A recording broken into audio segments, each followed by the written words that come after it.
Good morning, good morning, good morning. It's Moose and Keith with you right here on the Better Sports Network. And thanks for being with us here on this Thursday. A good Thursday to one and all. We got you right up until high noon. You got a big Game 5 tonight between the Celtics and the Miami Heat up in Boston as the Celtics once again want to try and continue the comeback and force a Game 6 down in Miami. Good morning, Keith. How you doing, bud? I don't hear you. Do you hear me now? Yes, I hear you now. I am so good. I am great. I was so good that I thought that I could just scream all the way to your studio. That's how good I am. There you go. Very nice. How's everything going? All right?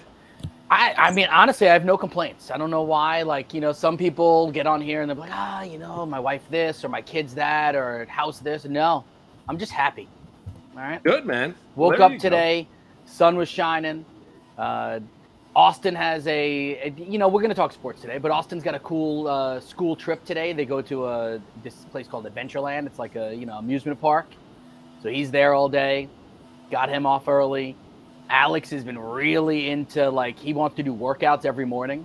So we get dressed, we do homework or whatever's left over, and then we go in the driveway and do 30, 40 minutes of working out. Basketball, whatever. Yep.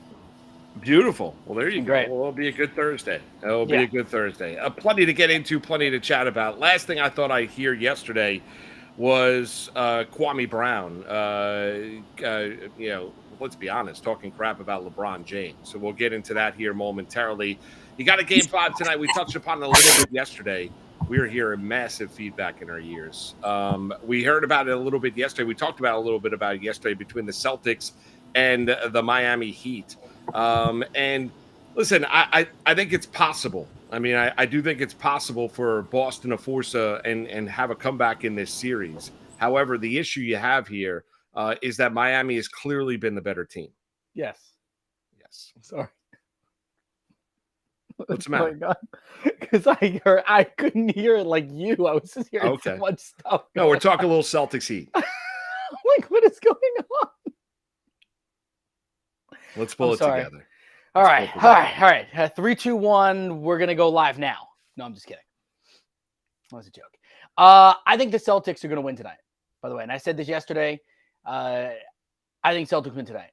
Everything I'm looking at just leads me to believe that the Celtics found something the other night. Obviously, it's hitting shots, right? And all the three-pointers. But it's the depth that they have.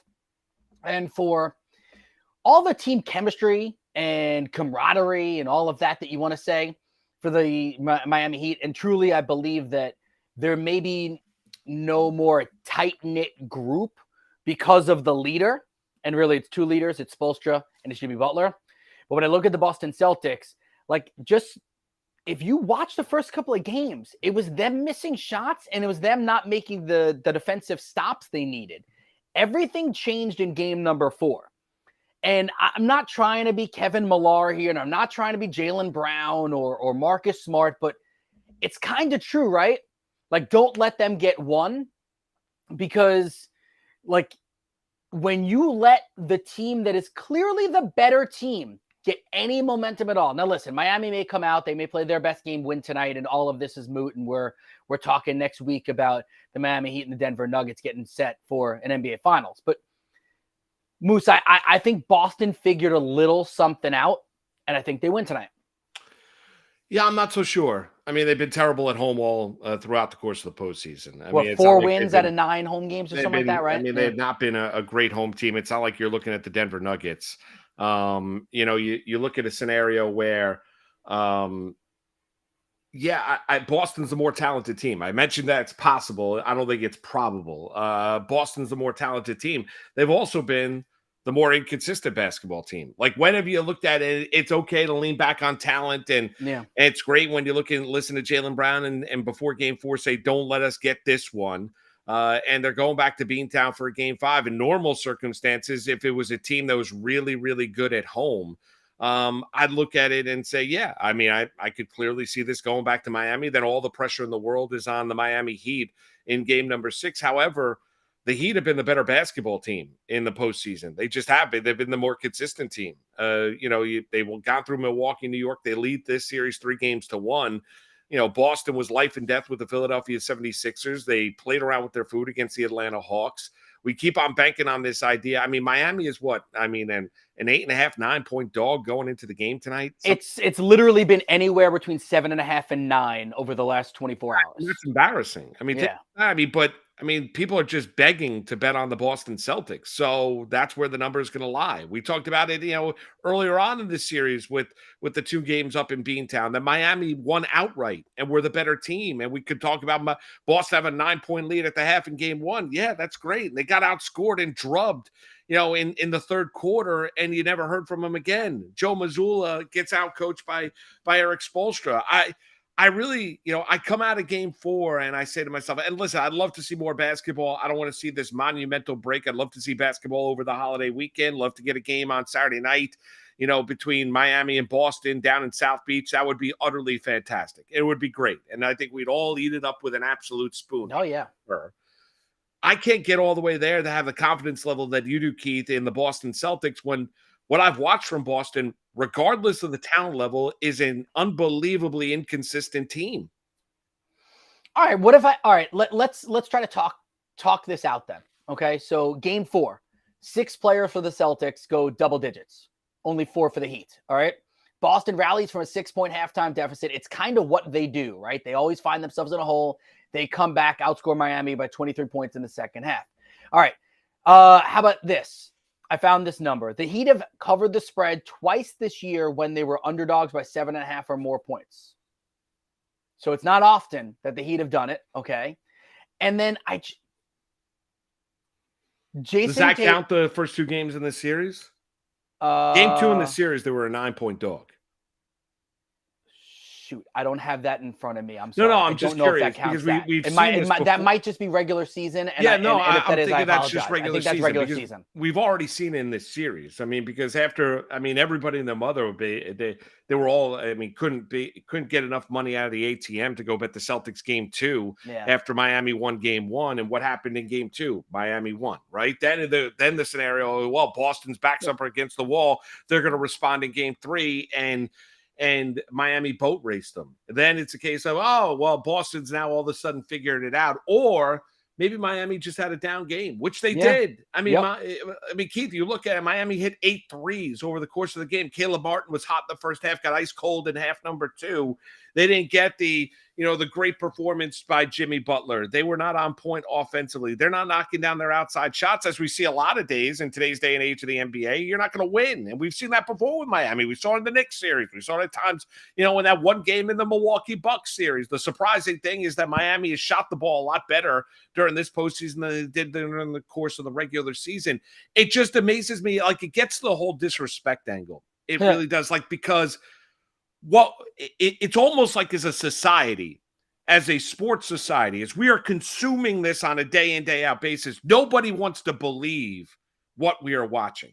Like, still, people don't want to believe that Miami's actually good because they've got 5 undrafted free agents on the team, because they've got guys that, could have been picked off the scrap heap and they become players for Eric Spoelstra and the Miami Heat. People are looking at, well, you've got Horford and you've got, Jaylen Brown, you've got Jason Tatum, you've got Marcus Smart, you've got Brogdon, Malcolm Brogdon, 6th man of the year. You got White, who's been a welcomed addition, for that Boston team, and he hit big time shots. So clearly, I mean, how many times can we possibly say it? You could say it from now until kingdom come. Boston's a more talented team. Miami, though, as sure as I'm sitting here talking to you today, Keith, and right here on the Better Sports Network, Miami has been the better basketball team. Yes. I'm looking at odds played for better, you. And they've been more consistent. And they have played with no fear. And Spoelstra is a better coach. So, and here's the other thing. Like, Miami, you're going to give me 8.5, anywhere from 7.5 to 9 points tonight. And you're going to give me the Miami Heat, where I know, and I'll get to another point here in a second. I know Spoelstra's a better coach, and I know Miami plays with no fear going into Boston. I know the Celtics have not been a good home team. The other thing I really believe, and I mentioned it the other day in passing to a buddy of mine. He's like, "Are you serious?" I go, "Yeah, I actually think Miami was a little bit nervous as a group playing at home in that closeout game against the Boston Celtics. Like they did things that you're not really seeing the Miami Heat team do." Spoelstra mentioned it when he got interviewed. I think I think it was who interviewed him, Lisa Salters, I believe it was. No, it wasn't Lisa because it's TNT. I forget who he got interviewed by. But early on in that fourth quarter, he said, "Well, our guys won it. We just really need to settle down." I think Spoelstra had a good feel as well. I mean, as far as his team maybe being a little bit nervous, expecting obviously to cement a trip to the NBA Finals. I think the best thing for him is going on the road, tough atmosphere, tough environment. They've won big-time road games already. The Celtics have shown you that they have basically a glass jaw at times during this postseason. I know when their backs are up against the wall. I know what Tatum is in potential elimination games. I get all of that. Even though Boston's a little bit more talented, Keith, like I don't know if I necessarily have the confidence. I would never lay the 9 or 8.5 or 8 or 7.5 tonight with the Boston Celtics. I just don't have that. At one point in time, I had that level of confidence in Boston. I don't have that time anymore. In all the things you said, the play is the plus 8.5 for Miami, and the best book I can find right now is BetMGM. BetMGM has the best numbers on this game tonight of all the books out there. So, like, if you're betting on this basketball game tonight, I'm going to give you a few player props that I'm looking at as well. But like BetMGM is minus 115 for plus 8.5, and they're giving you that half point. Every other book, like DraftKings, FanDuel, Caesars, is plus 8. Now you're getting a nickel at minus 110 instead of the minus 115, but still, I'd rather be able to have my extra half a point there to cover me. Bet Rivers is at 7.5.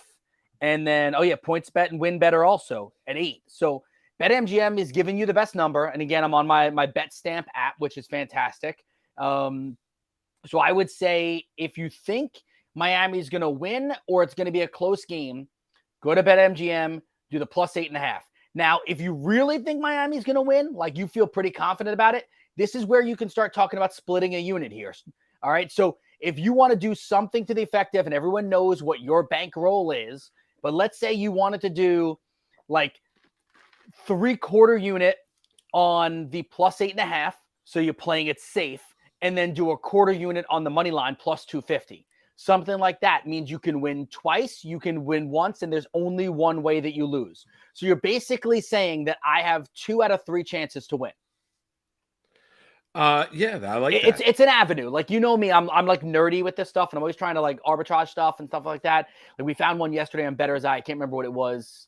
Something where you could do, it was a team total at like 5.5, and then you could also get it at 5, and like the only way you lost was on a push, and you wouldn't lose. So it was a push. You were going to win no matter what. It wasn't a lot of money that you'd be winning, but still you'd be winning. So I think that's the play.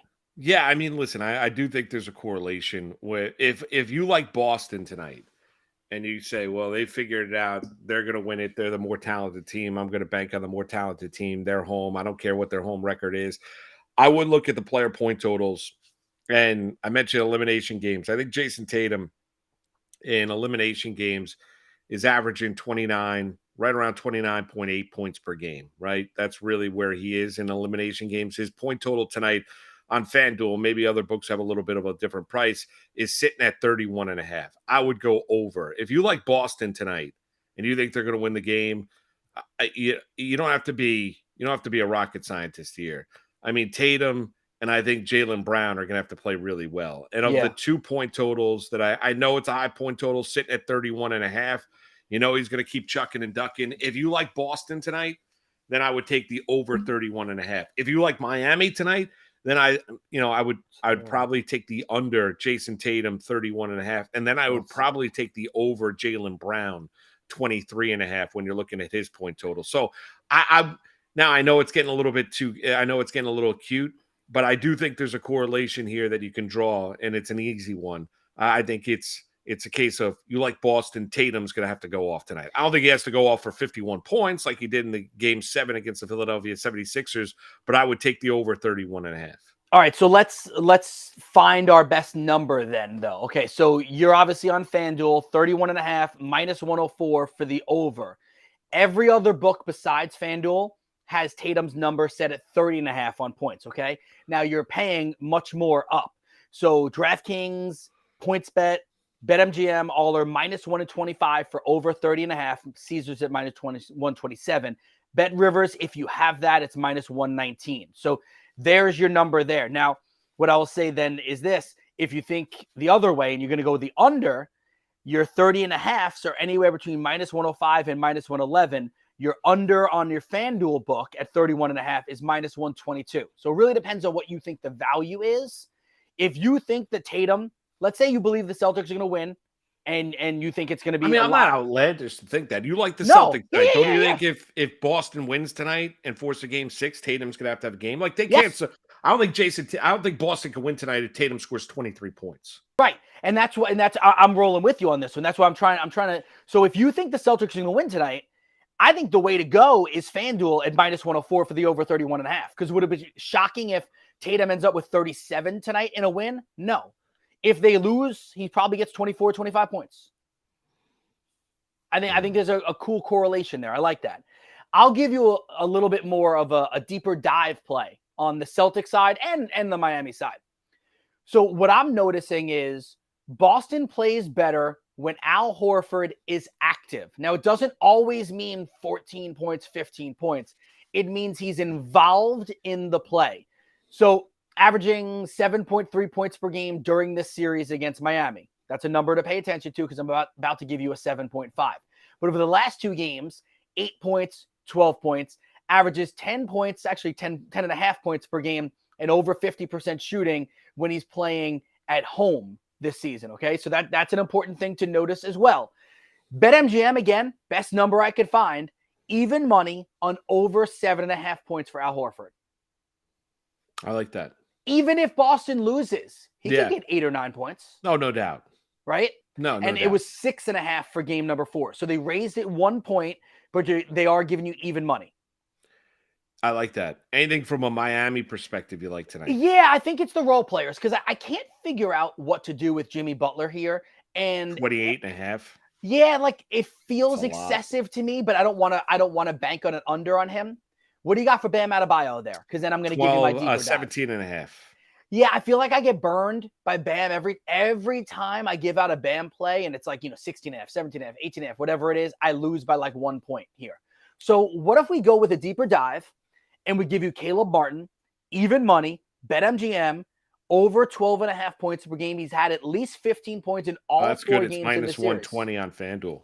There you go. And it's even money on BetMGM. Again, I told you the book right now, and I'm hoping, listen, if you guys like any of these plays that we're giving out, my guess is they're all going to change. Okay. And these books are going to catch up. And at least early on, BetMGM giving softer numbers. So I would definitely go to BetMGM. I just want to make sure I'm still there on BetMGM on points. BetMGM is still even money. 12.5 for Caleb Martin. Last 2, and he's also 63% on field goals this entire series, 46.5% on 3-pointers this entire series. And then one other thing that you look at with role players, Moose, and this is something that I can look at for pitchers when they're not the elite pitchers. I'll look at how many outs they typically get. If that's not a bet I want, but it matters, it's a correlation for strikeouts there, right? And for a role player like Caleb Martin, he's averaging 33 minutes per game during this series, which means, can I almost accidentally get 13 points? I think I can. Yeah, I think that's a solid play. I'm just looking up. I wanted to see something real quick. Not on Caleb Martin. Give me a name and I'll get him for you. No, on Max Strus. Max Strus. Give me a prop. So in this series, no, I was looking at his point totals. Totals sitting at 11.5. So if you go through this series, he's gone 15, 11, 10, and 9. High water mark was that 15-point performance, played 34 minutes in game 1 when they won 123 to 116. But it's been against the Knicks was at 14, 14, 16, 19, 17. I kind of like Max Strus on the I'm not sure what to do with Jimmy Butler with you, Keith. I wouldn't I don't know. I don't have a great feel one way or the other about the 28.5. And I think he plays within his offense. I also don't know necessarily. He doesn't seem to have the same bounce he did in the Bucs series, but No. I wouldn't touch Bam. I agree with you about Caleb Martin or the secondary kind of market when you're looking at players for point props in the Miami Heat. I would actually take Strus over 11.5 points. All right, let me give you some options then with Strus. So Strus, if we're going to go book shopping, FanDuel has the best number at -102 if you're going 11.5, but there are some books that have 10.5. So BetMGM will give you -130 at over 10.5. So I think that might be better to buy yourself the 1 point. Okay. All right. The other thing too is if you think that Strus is going to get to the 12 points, let's say, do you think he gets 3 3-pointers? If the answer is no, then we walk away. I do. I think well, that's what he does. So I would think that he hits 3 threes. Yes. He's had 3 3-pointers once in this series, but if you go over the last 9 games, it's 1, 2, 3, 4, 5 times in the last 9 games, he's had 3 3-pointers. So I can get you +105 on BetMGM and on DraftKings to get over 2.5 3-pointers for Max Strus. Okay. Options. That. Those are options. Yeah, I think that's what's important about this. And I think I hope that we're setting this out well for you with this game. You know, you find yourself sometimes you're like, there's only one game that we're really paying, only one NBA game tonight. What are we going to do? It allows you to really dive deeper into player props. You can start looking at first half plays, second half plays. Like if you think, let's say, all right, so let me ask you this. Who do you think is going to come out the gate stronger tonight? Which team? Boston. All right. So if you wanted, they moved the line. Yeah, it's -230. Forget it. Boston money line is -230. But I can get, if you think Boston's going to lead by 5 at the half, I can get you to -104. I'm not, listen, I don't know if I love, I'd dabble with Miami plus the points. I don't know if I necessarily love the game. I kind of like the player props a little bit more. Like I like Strus over 11.5. I could see dabbling with Caleb Martin over his point total prop as well. I think Tatum's going to score tonight. Tatum or Brown, take your pick. 23.5 for Brown, 31.5 points for Jason Tatum. That's where you're looking at the player prop market right now for both of those stars for the Boston Celtics. That's kind of where I lean right now. Yeah, I'm with you. Nick Kostos from You Bet or You Bet is going to join us right around 10:45 this morning. So it'll be good to catch up with Nick. We'll come back. We got to get into LeBron James catching strays from the great Kwame Brown. Leave the king alone. We'll get into that. And Kyrie Irving. And we want to hear from Baby J, who put in our chat session. I placed the most degenerate bet of all time yesterday. Baby J, get on the horn. We want to hear exactly what this degenerate bet was that you I think made it was yesterday. like Little League Baseball. Yeah, I want to hear. What he was like walking by a park in the Bronx and saw 2 teams. One team was called the Baby Yankees, and one was called the Baby Sox. And he's like, I can't root for the Red Sox. So he walked over, he spoke to a dad, spoke to a mom, found out a little bit about the Baby Yanks, and then walked over to the Red Sox side and bet them that the Baby Yanks should win. And I think he won. That's my guess. That's the story I have in my head for Baby J. You might be right. We'll find out. We'll do that next. It's Moose and Keith with you on a Thursday. Good Thursday. Thanks for being with us, everybody, right here on the Better Sports Network. Vegas Raiders have traded up to 35, and they give up the 38th overall pick. In addition, a 5th-round pick goes to Indianapolis as the Colts trade down. The pick is in. And, Coop, your top 2 tight ends, best tight ends available, are now off the board as Michael Mayer is going to be the Darren Waller replacement in Las Vegas, catching balls from Jimmy Garoppolo, maybe somebody else in the future. But Michael Mayer is off the board. The Raiders have traded up. And I always look at this, too, from like dynasty fantasy football standpoint. I always like the guys that are traded up for. Michael Mayer gets traded up for as he is off the board now at pick 35. He goes to the Raiders. How does he fit in this system? Not only with Jimmy Garoppolo, but also Devontae Adams, Jacoby Myers, some significant pass catchers there, including Hunter Renfrow now. Eric, I love that you pointed that out because that's the part of the draft that people forget when they're doing their analysis. They think about the draft capital, they think about the landing spot, they forget the draft narrative, right? This proves to us that the Raiders, at the very least, had Michael Mayer as high as Sam Laporta, or maybe even higher, because they're looking around and saying, all right, that guy's gone. We have to get this guy right now. And this guy probably is a better fit for what Josh McDaniel wants to do. He's used to Rob Gronkowski. He's used to Hunter Henry, these two-way tight ends that can block and run routes down the seam. Sam Laporta is not going to do that. He's only 240 pounds. This guy is your prototypical real-life tight end. That's why a lot of people were saying he's the best real tight end in the draft. Clearly, pass catching is at a premium. That's why Dalton Kincaid and Sam Laporta went first. But this guy's going to fit really well into that scheme. My question is, when does he become fantasy relevant? Because the vast majority of tight ends that are fantasy relevant are top 2 targets on their team, with Devontae Adams there and Jacoby Myers there, that's not happening. and Hunter Renfrow there. I mean, when does it happen, Moose? How long do we have to wait? Yeah, forever. It might be a while. I mean, when you look at it. But I do think he's a great fit.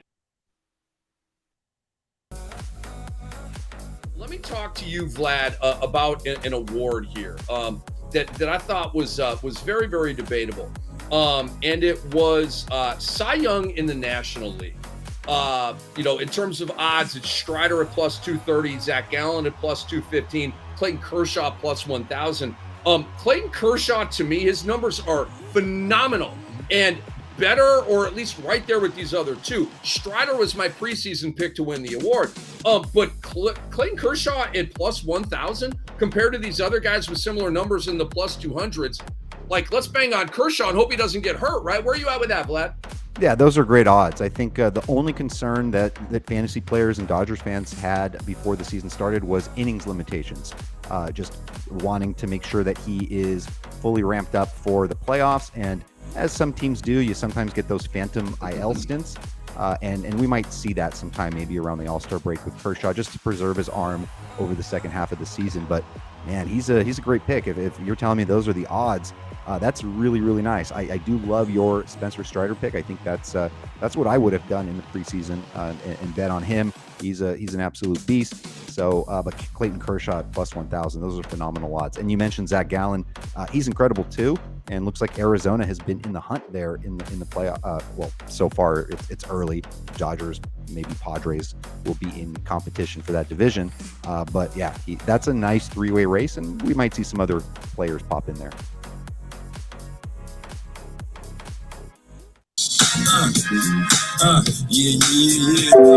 Miami, Southeast, bring it Moose and Keith with you on this Thursday right here on the Better Sports Network. Is Nick Kostos will join us right around 10:45 this morning, get into a little bit of baseball at the top of the 11 o'clock hour as well. Mention Kwame Brown because he decided to hit social media yesterday, and we'll play him back-to-back.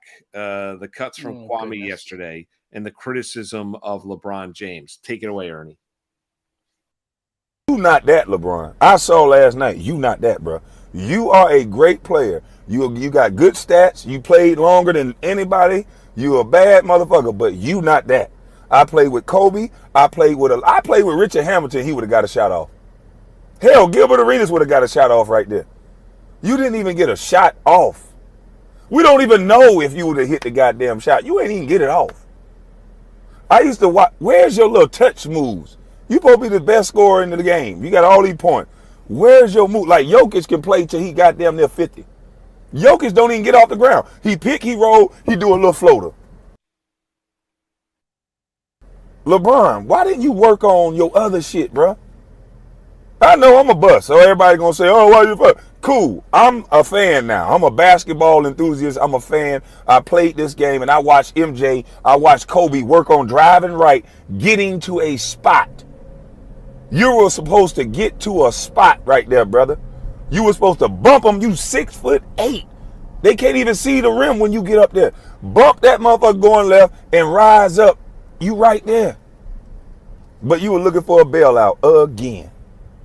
I've watched so many good players, including myself, work on these same moves. Tracy McGrady, he gonna get to a spot. He gonna rise up. You didn't even rise up because you didn't want the failure of missing that goddamn shot. If you would have missed, you wanted the ref to do something for you. You went and yelling at the goddamn ref once a fucking again. It's a damn shame, man. This is what it looks like when, to me and a lot of other people, when they push your career through. It's guys out there that live for those moments. They live for those moments, to score in those moments. Kobe Bryant would have lived for that moment.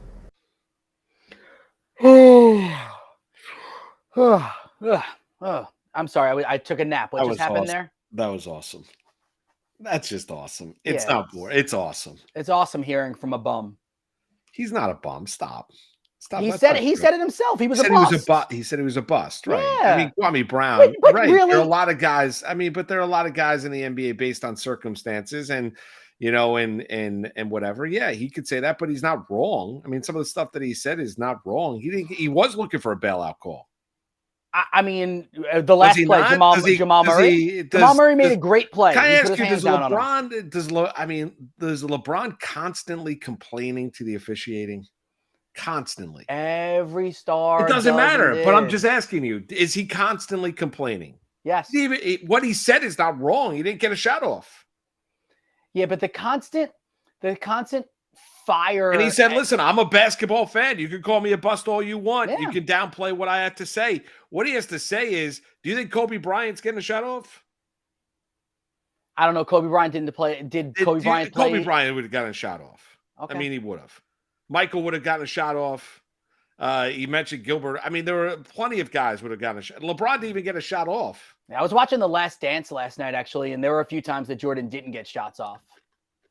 Actually, it's weird. It's weird that, like, Jordan did not hit every game-winning shot in his career. It's so weird that the only thing we remember. This is nothing. But here's the deal: but that's what Kwame Brown did. He tried to compare LeBron to every other great star. Well, every other great star misses shots. Because he was disappointed in the way that game ended. I mean, he's being open and honest. I mean, I think it's great.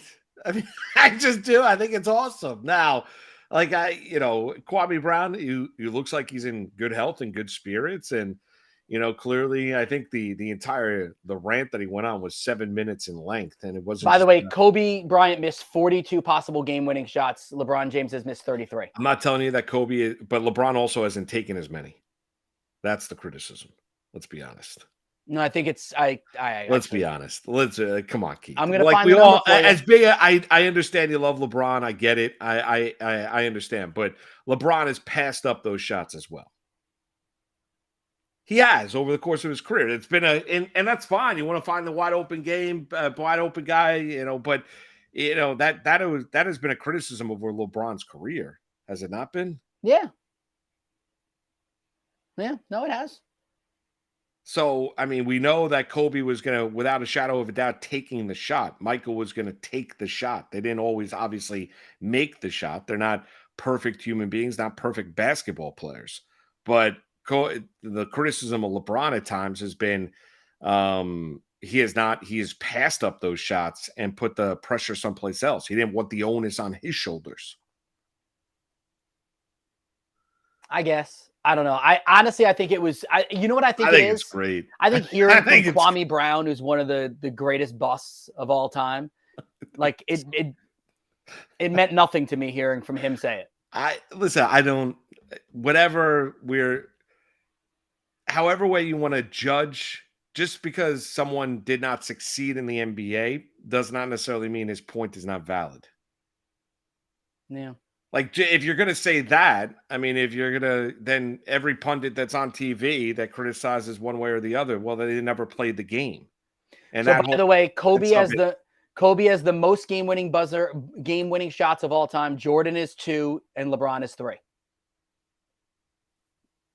Okay. So, yeah. So, I mean, I guess LeBron, he stinks in the clutch. I'm just telling you, and historically speaking, you agreed with me. He's passed up shots in a No, he definitely has passed it up. He didn't get a shot off. I mean, his team got eliminated and got swept and did get a shot off. And then was complaining. He didn't have his legs at that point. And then was complaining to the officiating afterward they didn't get a foul call and then ran off the court. No, he didn't complain. He did one really quick. And then if you notice, because I went back and watched it again because I had a feeling that the world was going to say he complained. Watch. Go back and watch it. I'm serious. He gets stopped by Jamal Murray, didn't get the shot off, goes like this, puts his arms like this, and then immediately puts his hands down like that, realizes that he didn't get the shot off, and that's it. And he went over and hugged Jokic and then walked off. Yeah. He complained. because all he did was he put his hands up for a second and stopped. Like how did No, I not but he get didn't that do. call? No, he didn't do like this or I didn't anything. say. I said he threw his hands up. I Just didn't say. really quick. I didn't say it was emphatic. He did throw his hands up. It was very quick. It was a quick throw of hands, and then he moved on. Oh, LeBron. I'm sorry. By LeBron, yes. I don't know. You're right. LeBron can do no wrong. You're right. No, he can. Jordan did how pass much did a I shot to Steve Kerr to win a championship. and John Paxson. How much did I complain about the LeBron shooting 3-pointers earlier in the series? I told you. I hated it. I understand that. Hey, I was texting you. Please stop shooting threes. But that's fair. That's fair. So I'm not saying that he's not flawed.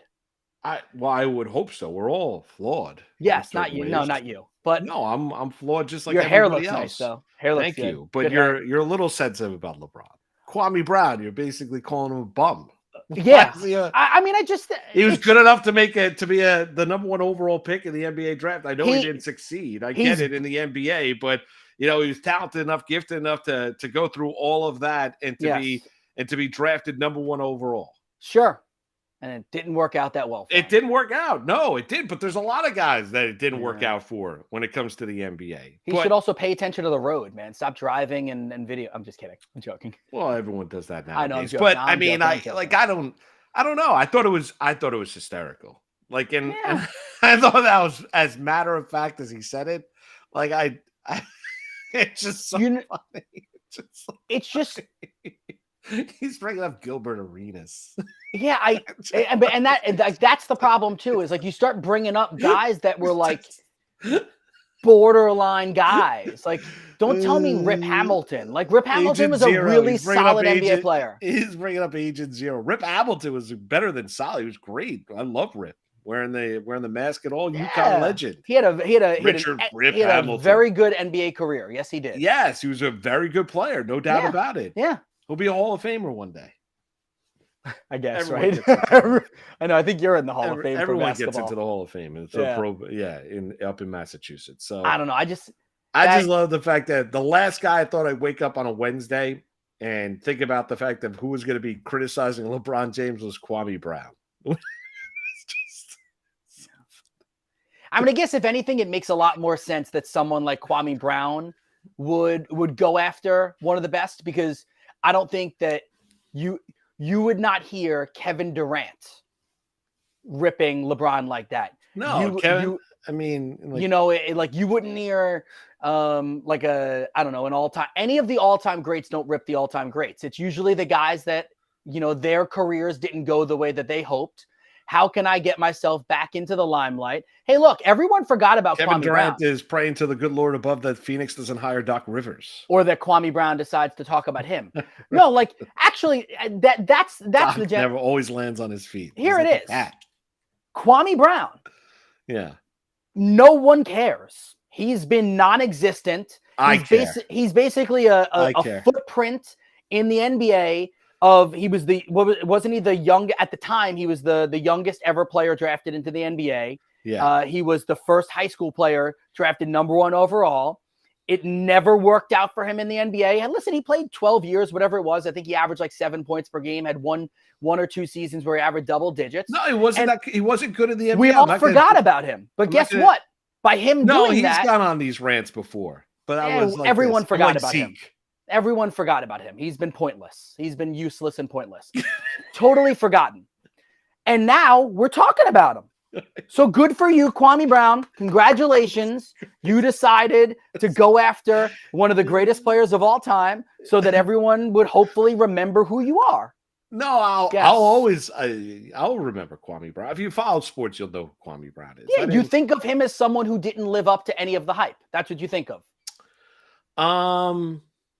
Think about it. He's the first high school player to get drafted number 1. And he was drafted. He was drafted more a case of based on potential than anything else. He also landed a terrible landing spot. Yeah, he went right above Tyson Chandler that year, right? Yeah. I don't even remember. I think Chandler was number 2 that year. You might be right. I mean, that was no, Chandler went 2nd overall when Eddie Curry went 3rd overall, because they were both drafted by the Chicago Bulls. I don't know if that's necessarily the same draft. 2001 NBA draft.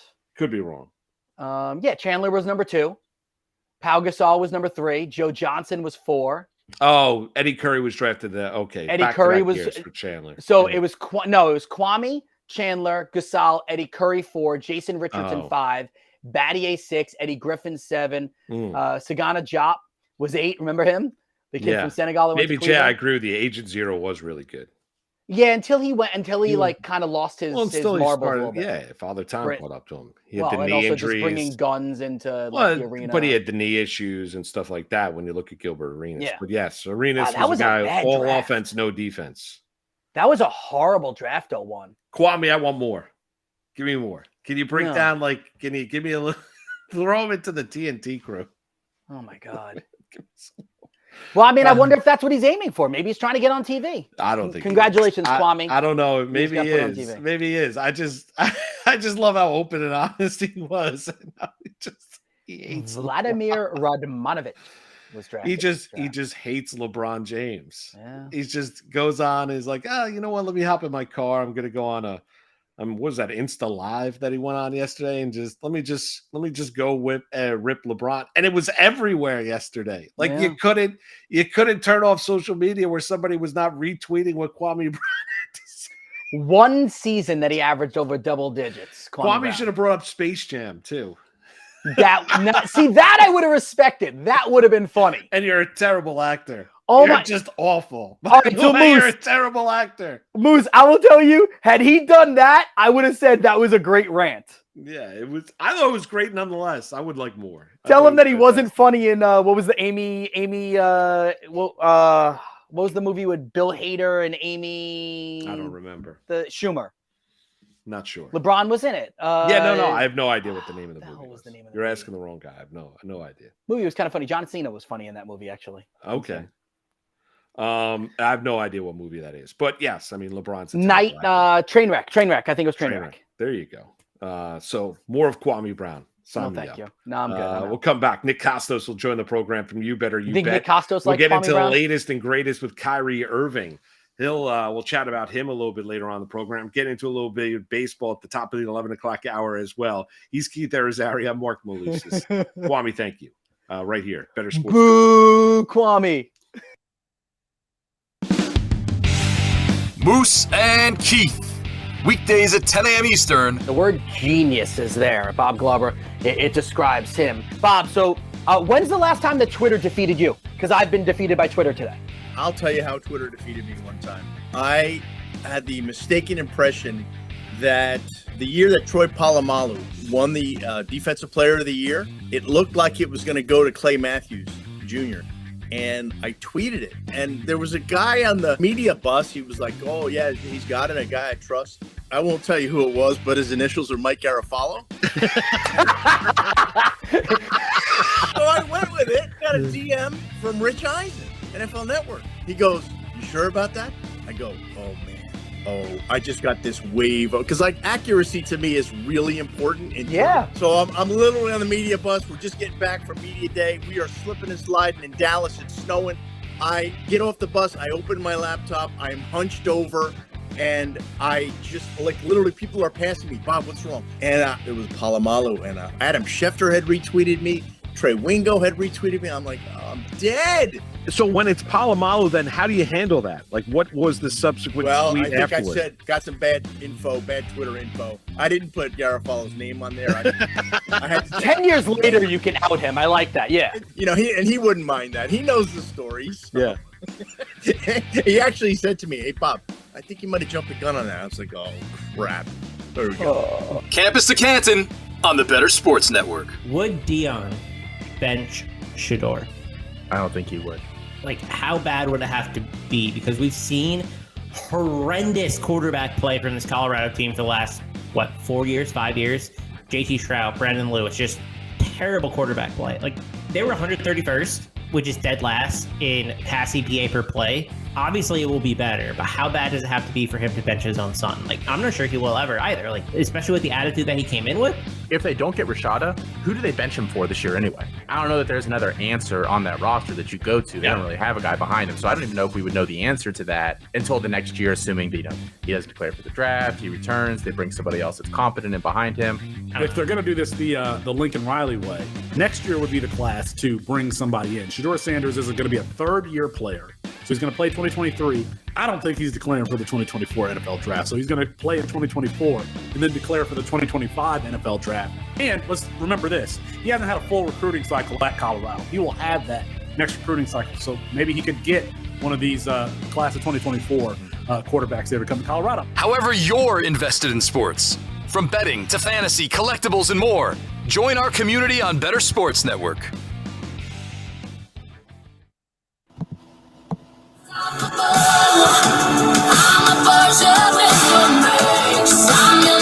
All right, Nick Kostos joins us now. We got to work on the audio levels there. From You Better You Bet, Ken Barkley, every single day, Monday through Friday. Good hair day for Kostos as well. He's growing it out for the summer. 3 to 7 p.m. Eastern time on the BetQL Audio Network. Good morning, Nick. How you doing, bud? What's up, guys? Great to be on with you today. Yeah, this is for my wedding also. I get married a month from yesterday. So growing it up for the wedding as well. Beautiful. Now, was that by choice? Like, so you made the decision? Did she decide? I want you to have longer hair for our wedding pictures. I am way too vain to let anyone else decide my personal appearance. Way too vain. No, yeah, I changed my hairstyle a lot because I'm anal retentive and I'm vain. So it was just like, hey, I kind of want to grow my hair out. I had short sides for a while and just decided to grow it. And I think I'll stop short, Moose, of the look I had when you and I met like 20 years ago, where I looked like an extra from Scarface. It was not a great look for me. So I think we'll keep it like in this range as we move forward. No, when I first met Nick, he had long hair, and then he was an intern at WFAN, and he went to Fordham. And Nick is awesome, and he does a tremendously successful now, and he's as good of a guy as you'll ever meet. And then I hadn't seen him in a while, and all of a sudden I'm producing Russo's U.S. Open show. And I'm putting Patrick McEnroe on, and all of a sudden I turn around and there's Kostos, and it looked like he just landed from Colombia. There you go. Like it looked like he just landed from Colombia, and he's a good-looking guy. His hair was long. I'm like, he's got a nice tan. Like it was like, oh my god, like where were you? Were you in Latin America for the last 3 months? It would have been better probably where I was in the Bronx, probably, which was not as fun at Fordham. But yeah, those were good memories, man. Gabe Vincent tonight. Let's talk a little basketball with you, Nick, because just came out about 10 minutes ago. Gabe Vincent's out for the Miami Heat tonight with a sprained ankle. The Heat up 3-1 in that series. You look at it, Nick, nobody wants to believe in Miami. The Celtics have not been a great team at home. We know everyone, basically whenever you talk about this series, we all know Boston's a more talented team. We also know Spoelstra's a better head coach, and Miami has had this unbelievable run so far. What do you do tonight when you look at side total? Any interest in either way when you look at Boston and Miami? Well, I bet Miami. I bet them every game of the series. Not that I thought they would go up 3-0. Like I didn't bet them on the money line in games 1, 2, and 3. Just that, I feel like the difference between the two teams is not as pronounced as kind of like the betting market thinks. And I'm not saying like the line of the game is wrong. Like Boston should be a big favorite. Like they'll be a favorite likely in game 6 if they win tonight. Probably like a 3-point favorite, I would guess, it open, and then they'll get bet out. They'll be more than 3, and then they'll obviously be a huge favorite if they force a game 7. So I'm not saying like the point spread is incorrect. The spread should be what it is. Just that I want to register my opinion in the market that I think Miami will keep the game closer than that. I know you said Gabe Vincent's out, Tyler Hero's also out, Oladipo's out. Miami's just mentally tougher than Boston. So maybe Boston wins the game tonight, but I'll take Miami to cover. Now, I do want to say Ken Barkley, my co-host on You Better You Bet, said yesterday, just something to consider. And the parallel that he drew was UConn in the NCAA tournament, with the thought being that if UConn ever gets into a close game, like Danny Hurley's going to screw it up, because we've seen that happen a million times with Hurley. And UConn ends up winning a national championship because they are like literally never in a close game, because they blow everyone out that they play in the tournament. So if the game ever is close, right? Boston coming up late, they're up by 3 with a couple of minutes to go against Miami. You obviously have a lot more confidence in the Miami Heat because they're mentally tougher, because they've got Spoelstra as opposed to like the scarecrow from Wizard of Oz, Joe Mazzulla on the sideline, right? But if Boston is going to win, you'd think it's probably going to be like it was in Game 4 when they pulled ahead late and they won by 17. So I think if you like Boston, like lay the number. Otherwise, I think Miami's going to win tonight. So I'll have a Miami spread ticket, and I'll back it up with a money line wager. I think the Heat close them out tonight and advance to the NBA Finals. Who are some of the players you're looking at tonight for props? Well, Jimmy Butler, obviously, first and foremost. I bet him the other night over 27.5. He scored 29. I thought he'd have a bigger game, candidly, and a potential closeout. And I think that, my strategy will be to bet the Heat in every game the rest of the series. And I'll bet Butler's points over the rest of the series. My theory is, and I think I'm going to be right, is that at some point, and maybe it's tonight, we are going to get like the Jimmy Butler game. And I believe that game will result in a Miami win and advancing to the NBA Finals. But I don't think Butler, and he wasn't really a facilitator the other night. He did almost score 30 points. But I think like in order for Miami to really close the series out, Butler's going to have like a 40-point game, especially if Miami's three-point shooting is not going to be what it was earlier in the postseason, where they're literally shooting better from downtown than the Splash Brother Golden State Warriors, right? So they don't make their threes in Game 4. They end up losing by 17, where I think the onus is going to be on Butler to kind of take over these games. So obviously, like, it's a very square thing to say. I also think it's going to win. So it's like, who cares? 28.5 is the points prop tonight for Jimmy Butler. I think he scores into the 30s. Do you like, if we project forward and move forward, Denver, Miami, how do you think that, where do you think the handicap angle is in that series? Man, I feel like, I feel like I'm probably going to be wrong, and I reserve the right to change my mind. At the end of Game 2 of the Eastern Conference Final, Miami beats Boston in Boston for the second straight game. I'm watching this and I'm thinking to myself, like, I've been watching sports for a long time. Like you guys have, like your audience has, right? We've all been watching this for forever, right? I feel like I know what a championship team looks like, and that doesn't mean I'm always right. I can be wrong all the time like anybody else can. But I'm watching Miami close out Boston on the road to take a 2-0 lead. And I'm thinking to myself, this team's winning the championship. Like, they're just going to win. Who's beating them? Now, we don't see this in the NBA almost ever, where you'll have a run like the Giants had in 2007 and 2011, or like the 2006 St. Louis Cardinals, or one of like maybe like the first LA Kings team that won as an 8 seed in 2012, where we don't see this happen a lot in the NBA, where a team just kind of morphs into something different. I think Miami's morphed into something different here. I think Miami's the best team. Now, Denver obviously had a much better regular season than Miami did, and Denver makes more sense historically as a champion than Miami does. I just think when it comes down to it, the Heat are the best team, and I could be way wrong, and Denver could annihilate them in the NBA Finals. Boston could come back and win the series in 7. I don't think it's going to happen, but it could happen. When I watch Miami, this is not a scientific handicap from me. This is me watching games saying, I think that this is the best team. I do not think that this team will lose a 7-game series. So I'll be on the Miami Heat in various ways. Now, if people out there want to bet the Heat in the NBA Finals, if and when they get there, just from people I talk to who bet professionally and like move markets, I think there will be a lot of interest in Denver because the number will be shorter than the number was with Boston and Miami, because Miami will have beaten Boston. And I think people will disagree with that. And Denver will get bet at open. So if you like Miami in that series, I would wait a little bit. You'll have a lot of time, obviously, before Game 1 next Thursday night, depending on how the series goes. I would wait to bet the Heat if you like them. And if you like the Nuggets in the series, I would bet them sooner rather than later once that market opens. When you look at the Denver Nuggets and what they did in the Western Conference, were you surprised at how they kind of handled everybody that they played against? Am I surprised that they won? No. Am I surprised they swept the Lakers? Definitely. I'm not surprised that they beat Minnesota, obviously. Suck. Not surprised that they beat Phoenix because, as we saw, Phoenix has absolutely zero depth once you get past Durant and Booker, and you literally needed them to make every shot and like a role player to like Landry Shamet to make every shot, and Monty Williams was overmatched. So I'm not surprised they beat Phoenix. I'm not surprised they beat the Lakers. I am surprised in the manner in which they did it, and all the games were great. It's probably the most entertaining 4-game sweep in the history of sports. Every game was electric, and every game came down to it, and every game was really entertaining. The Nuggets had that kind of air of inevitability, like the Thanos line from the Marvel movies, right? Where, the second half starts in Game 4, and the Lakers are up 15, and I bet the Lakers in the game. And LeBron just is gassed and he's not shooting. And Denver makes a shot. Lakers come down. Hachimura misses. Denver goes down, makes a shot.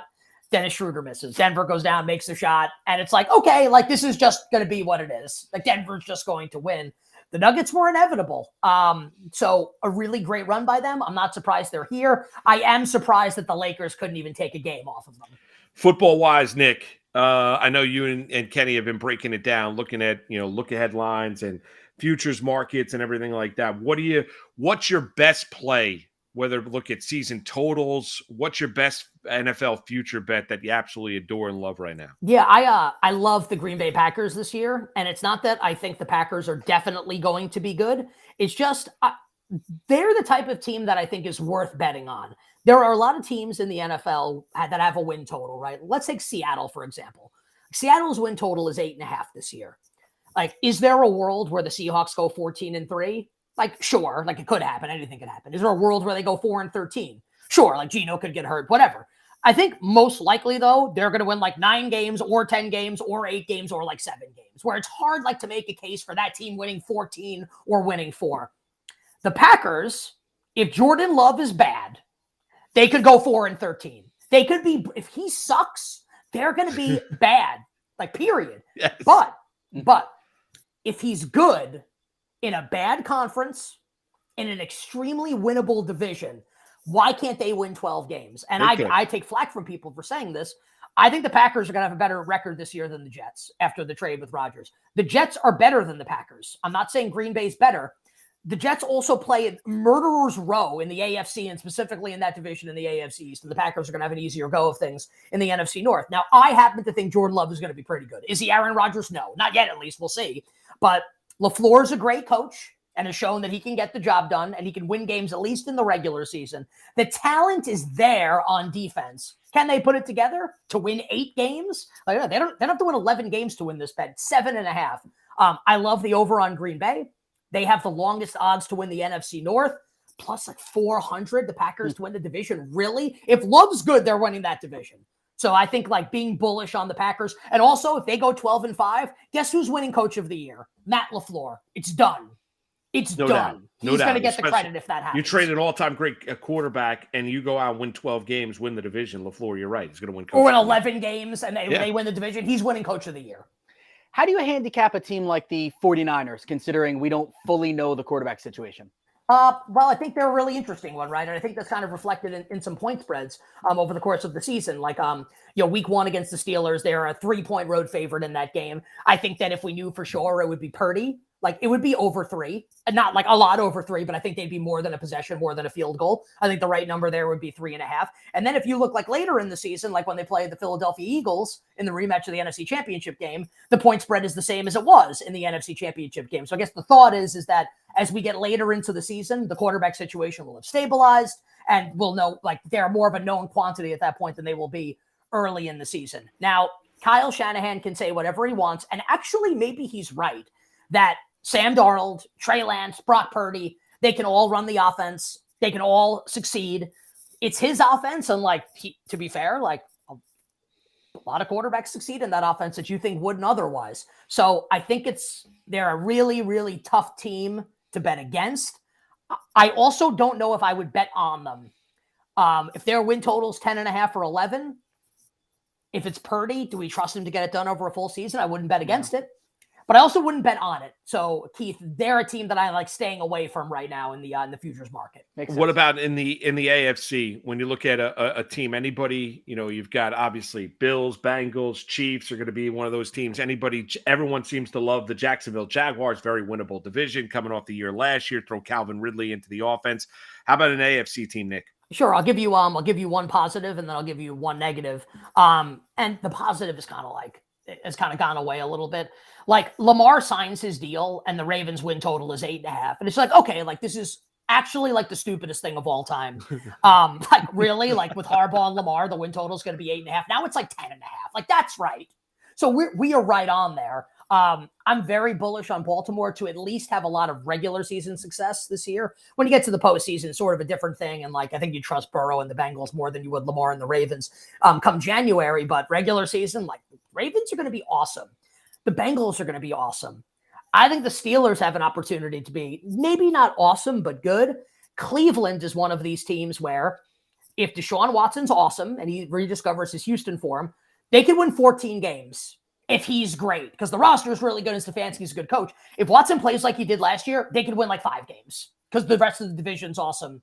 And the AFC as a whole is awesome. Something to consider as far as Lamar is concerned, and he said this yesterday at OTAs, that the offense is going to be different this year. Greg Roman's not the coordinator anymore. Todd Monken is. Monken has coordinated NFL offenses, coordinated the Georgia offense the last 2 years when they won back-to-back titles. He runs like an air raid offense. They're going to throw the ball a lot more this year. Just something to consider if you're looking to bet Lamar in futures markets. This is going to be like Lamar potentially throwing for a lot of yards this year. This is going to be a modern offense for the Ravens. Just something to think about. So bullish on Baltimore. I'm not bullish on the Bills. And like, I love Buffalo, and this has turned into on social media, oh, you hate the Bills. Like, shut up. Like, I don't. I lost a lot of money last year betting on them because I thought they were going to win the Super Bowl. Just that in that division, if Tua stays healthy, someone tell me how Miami doesn't win like 13 games. Yeah. Fangio's running the defense. You bring Ramsey in. Tons of talent on both sides of the ball. I love Mike McDaniel. Aaron Rodgers is obviously with the Jets, like a Super Bowl ready roster. And now you insert Aaron Rodgers into the mix. Everyone wants to like count out the Patriots and maybe they're going to be bad. It's also Belichick. And now they have like a legitimate offensive coordinator as opposed to like pencil behind the ear doofus defensive coordinator running the offense. So O'Brien's running the offense there now. Like they're not going to be terrible. It's a really tough division. And I look at the Bills roster and I don't see a ton of talent outside of like a top end talent like Allen and Diggs and Miller if he's healthy and he had a season ending injury last year. Where's the pass rush coming from? Maybe Dalton Kincaid is the answer in the slot. He's also a 24-year-old tight end, and tight ends normally don't produce at that level. I'm just being honest, as rookies. So they also can't run it. And everyone's just kind of like, okay, Buffalo's going to roll over everyone again. Are they? I am in on Buffalo to miss the playoffs at about plus 200 right now. Wow. All right, that'll make some of our Jets fans in our chat happy. So Baby J, one of our loyal guys out here, wrote in here, and I'll read this to you, Nick. I need to know how many wins he thinks the Jets going to have, and I think it's basically going to be whether or not he takes his congratulations back from what he wrote earlier to you about your wedding coming up. 10? 10, Baby J. Does Nick still get a congratulations on that? I think like 10 sounds about right. But like Baby J, let me offer some context here. Like these things are not in a vacuum.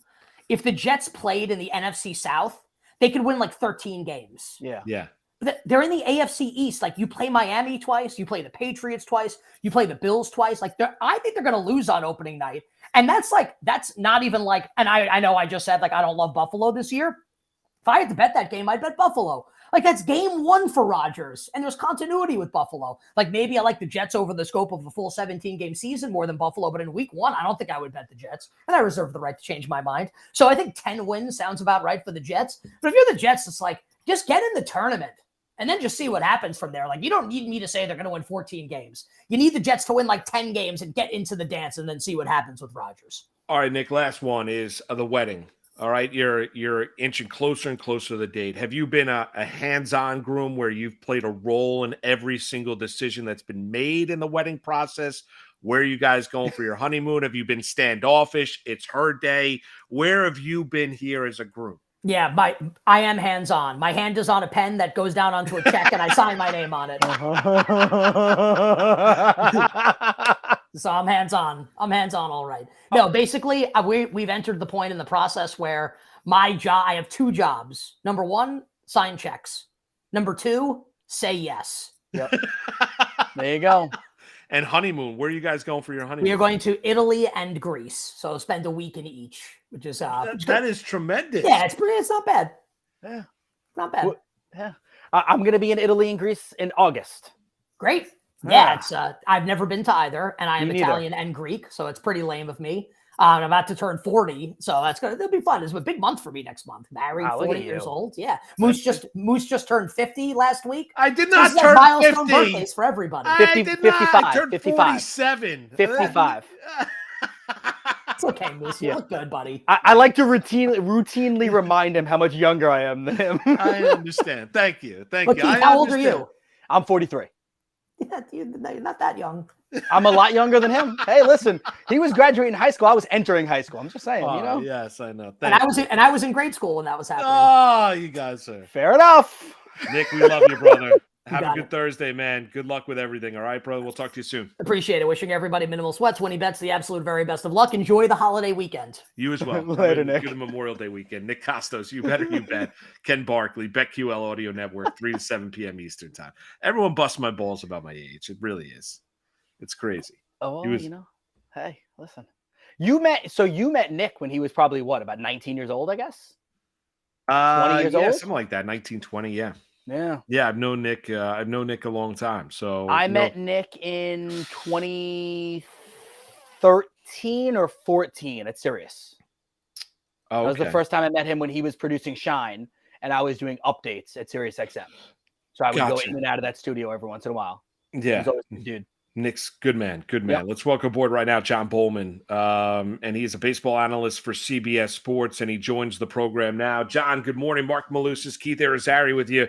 We appreciate this time on this Thursday right before the big Memorial Day holiday weekend. Yeah, good morning, guys. Thank you for having me on. John, do you have any good plans for the summer? Our previous guest, Nick, he's going on his honeymoon to Italy and Greece. Married. So he's getting married, he's turning 40. You have anything that you can top him with that? I can't match that at all. I will be doing baseball all summer. Maybe we'll go on a vacation in the winter. John, what have you learned here early on when you look at the baseball season? Because, talking to, a number of baseball people over the years, they kind of look at Memorial Day weekend as a benchmark, as whether, they're not going to overreact early on one way or the other, positive or negative. But kind of look at this weekend as kind of, okay, let's kind of take in what we've seen here, what we're going to do, and what this summer is going to look like. What have you seen here as the holiday weekend is approaching? What's your couple big takeaways so far through baseball?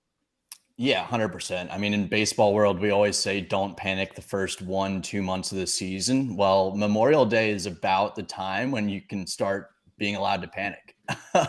So there's some teams that have stood out to me. I mean, I think the main one is the Cardinals with how bad they started. I believe it was 13-25, something like that. But they've been playing a lot better lately. They're only 5.5, 6.5 games out of the division lead still. So the NL Central is not going to be great this season. So they still have a chance there. Another big takeaway would be the Padres. Their very slow start, how bad they are with runners in scoring position and runners on base. It's honestly, I think that they should get a little bit better. They should regress to their mean of, 90 something wins, but at the same time, these are not good numbers to be really bad at. They also they are going to get Manny Machado back from the IL. That will be some help, but they really need some guys to start stepping up there. And then I think the biggest takeaway would also be the AL East. Just talking about them in general, they've got 5 very good teams. They're probably going to have 4 teams make the playoffs. So just how dominant they've been. All right, let's stay with the AL East since that's the last one you mentioned there. We can always double back there. All right, so the Rays, historically great start, 36-15. Break down each one for me. So the Rays on the scale of this is what they are. The Orioles on the scale of they're on the pace for what I think 106 wins. And then you got Yankees, Red Sox, and Blue Jays. So how do you kind of talk about all 5 of those? Honestly, I do think all 5 of them are really in the spots that they could be in by the end of the season. I think there could be some jostling, but the records overall will be the same. That being said, I don't think the Orioles are going to win 106 games. They're due for a little bit of regression, but I do think they are very well in themselves to finish 2nd, 3rd in that division this season. The big question mark there was their bullpen, and their bullpen is now one of the best in the league. So they're playing very well. The Red Sox, I think, would be towards the bottom. The Yankees are starting to get healthy, so that's why we're seeing them rise. I guess the big one there is the Blue Jays. The Blue Jays all the way at the bottom. They've lost 8 of their last 10 now. They're kind of free-falling a bit. They will turn it around. I mean, all these teams that are this good will turn it around. But right now, it's ugly to watch them play baseball. Well, yeah, because just to follow, it's crazy, right? 26-24. Blue Jays are playing bad baseball right now, but if they were in the Central, they'd be in first place. So there you go. Well, I mean, what do you make of? I mean, when you look at that Central, John, it's like the division nobody wants to win. I mean, it's just kind of like a lot of either decidedly average or bad baseball. What do you make of the American League Central?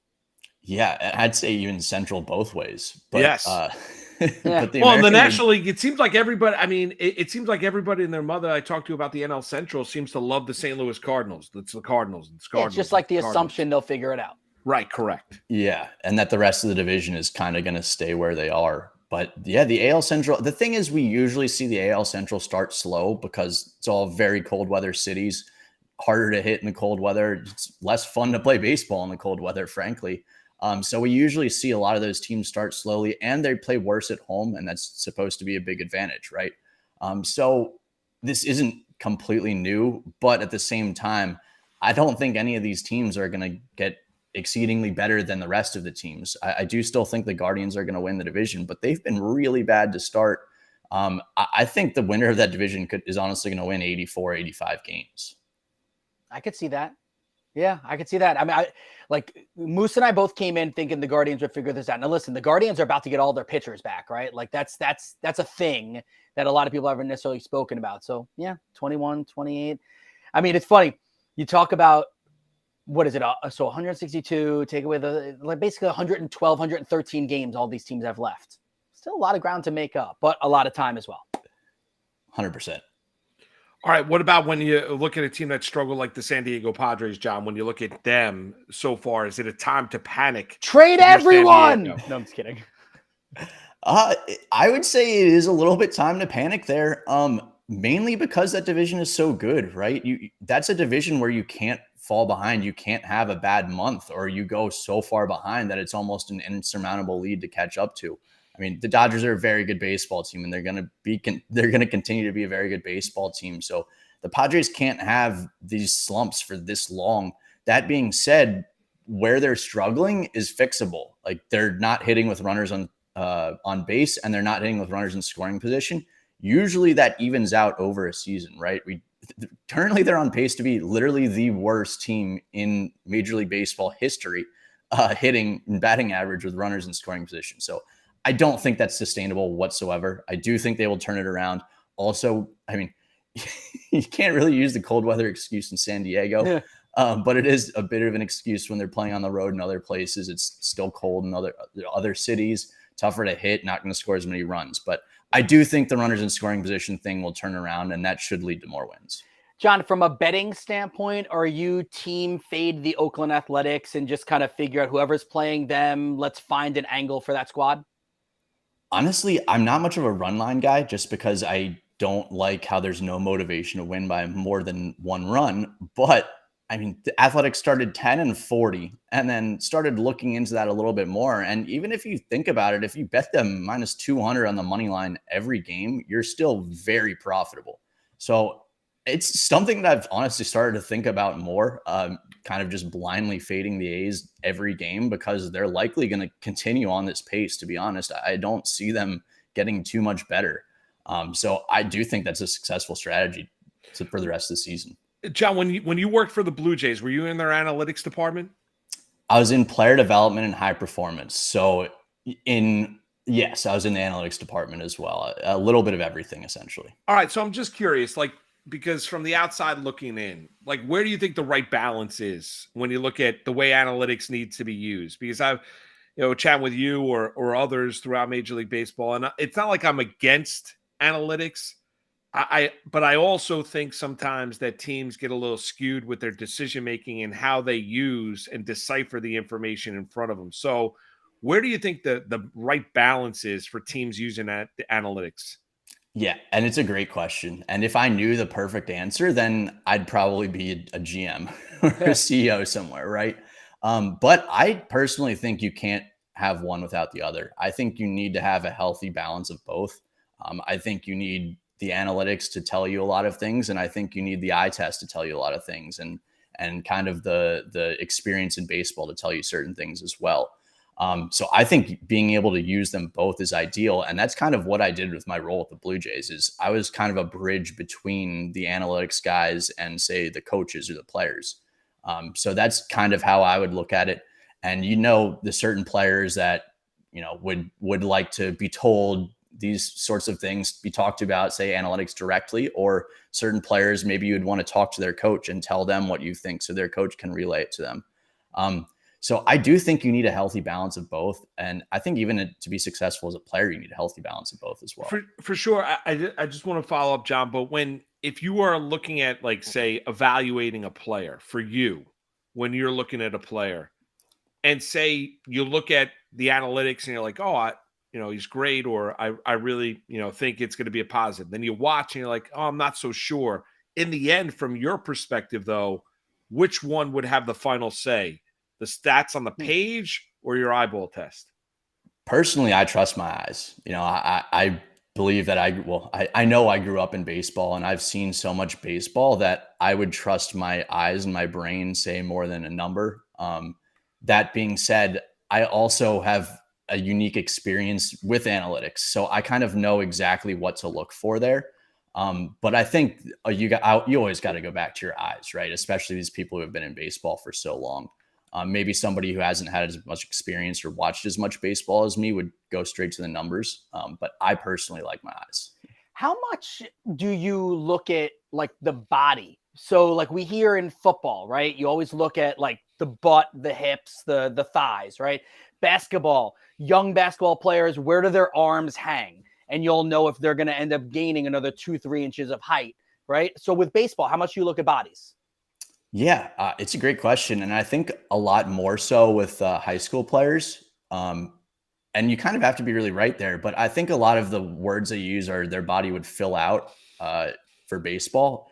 I personally, I think that's about as far as I would get to it, is that they would fill out, because at the same time with the training methods nowadays, we could pretty much turn any player into, a power hitter or a contact hitter. You could be jacked, launch angle, be fast. Exactly. Launch angle. You can change a lot of things about a player in today's age through training and methods there. So I would definitely like to look to see if a player is going to fill out, but I don't look too far into it.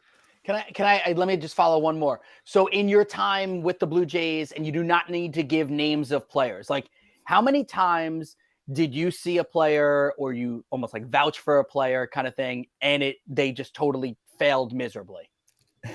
Like, it didn't work out?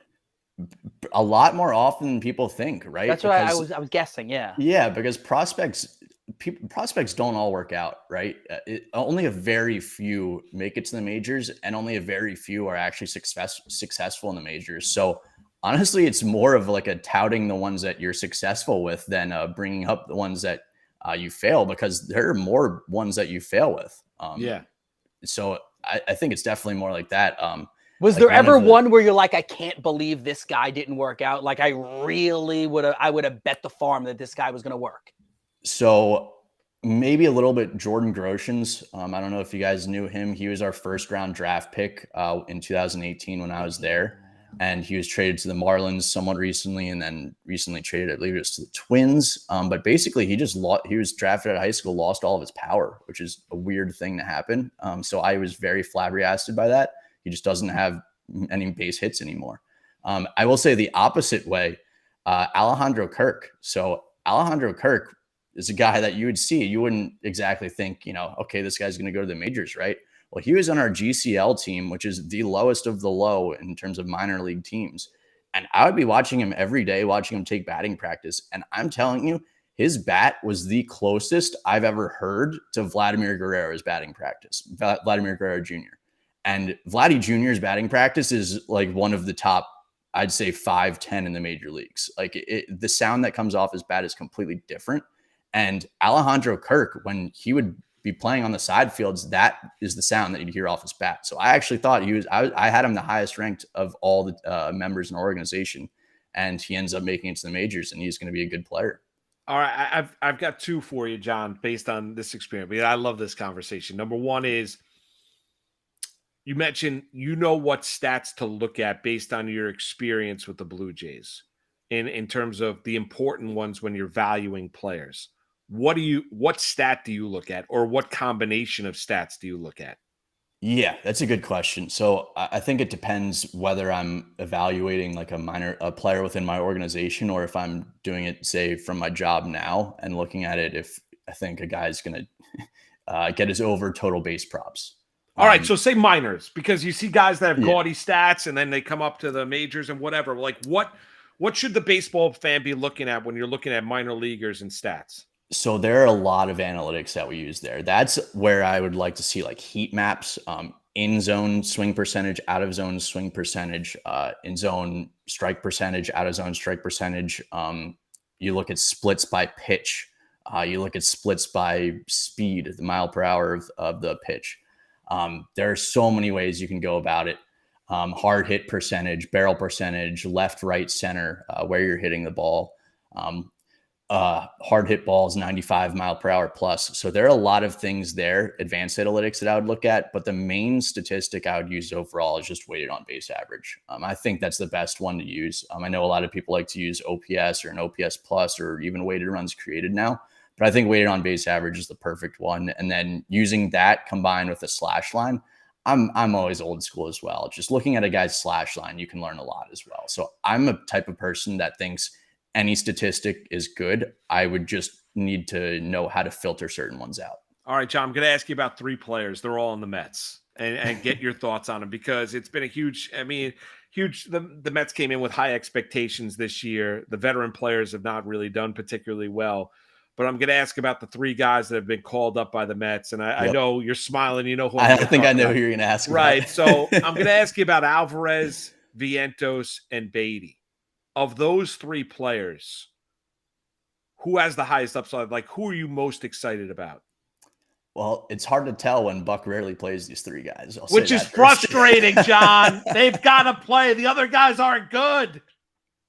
My Mets fan friends say the exact same thing every day, and I'm like, I can't watch Vogelback anymore. Like, I just can't. You need some youth in a lineup to inject some youth, some energy, and I think that's why you got to have these guys in the lineup. But honestly, I mean, Francisco Alvarez is hard to pass up. Brett Beatty, both of them hit the ball so hard, make hard contact very frequently. But the thing about Francisco Alvarez is he's taken massive strides already in his first few weeks in the majors in terms of being behind the plate. I was reading something the other day about how Mets pitchers are very happy pitching to him, and they were actually upset if he wasn't behind the plate for their start day, which is something you very rarely hear about for a rookie catcher this early in the majors. And then on top of that, he's hitting bombs the way that he's doing, hitting it 95 plus. That hard hit percentage is way up. So he really struggled to start. And I think that's when he was first called up as a rookie, which is very understandable as a catcher because you have so much to think about. You're not just thinking about hitting. But I think he's got the highest upside and he would excite me the most. Take away superstars from the list. So like the Otanis, the Judges, the Acuñas of the world. Who would you pay your own money to go to a park and watch play? Oh, that's a good one. So like relatively young would be someone we'd probably be looking into in this situation. And someone that, might be an all-star sooner rather than later, but maybe hasn't been yet. Yeah. Well, I was going to say Trey Turner, but I feel like he's too much of a superstar now. Yeah, I think Team USA kind of launched him over the top. Yeah, I think he's definitely a superstar now after that. Him now because of his performance, but yes. Hey, hit a big home run last night. Well, the good thing about him is he's saying the same thing. He feels completely lost, and he will turn it around.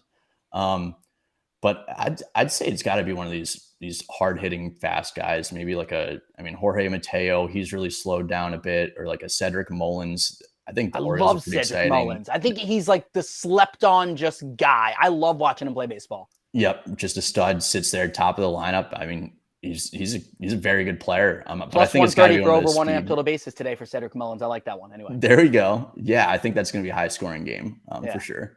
But yeah, I think Cedric. What about pitchers? What about pitchers? Oh. So I'll go with someone who I saw. Actually, let's go with Nate Pearson. So I saw him tons with the Blue Jays, and he was going to be one of the best starters for the Blue Jays, top of the rotation guy, but he would just keep getting injured. But he's got 100. I've seen him throw 103 before. The dude's got nasty stuff, filthy curveball, filthy changeup. He's got a 2-something ERA. He's finally stayed healthy for a little bit. 2-something ERA out of the bullpen for the Blue Jays. If he can stay healthy, I mean, he could literally transfer to the starting rotation and still be this good. I'm telling y'all, and he's a very exciting guy to watch. So I think he would be a bullpen guy there. John, last one for me would be Ohtani. Based on the fact of your work in baseball, what you do now for CBS Sports, and you've been in the game, can you encapsulate to just how unique Shohei Ohtani is as a talent? And do you think we'll ever see anybody replicate what he's been able to do? Because people talk about his athleticism like it's Bo Jackson type of athleticism. Can you encapsulate just what we're all witnessing with Ohtani with the Angels? Yeah, I think it's it's very taken for granted because we do see a lot of two-way players, right? But we don't see a lot of two-way players that are this good at hitting and this good at pitching. And that really gets to the majors, I should say. I guess personally, I see a lot of two-way players, but the public doesn't because they usually get to the high school exactly, level. Exactly. You get because you see them go into college, they dominate two-way. You see them go in the minors or drafted as two-way guys, and they're drafted. They're like, all right, we'll let you do both. But you see one of side kind of get better than the other, or you see both sides kind of struggle because you're spending all of your time on one or all of your time on another. It's really hard to split your times, like getting better at both aspects of the game. You've got to go to all hitters and all pitchers meetings. It's essentially doubling up your time, and you're already putting in 12-hour days. So it's really, really hard to be as good as he is. Also, I think we have to realize where he was when he first came over. He wasn't this guy who just went out and was going to be an automatic MVP immediately.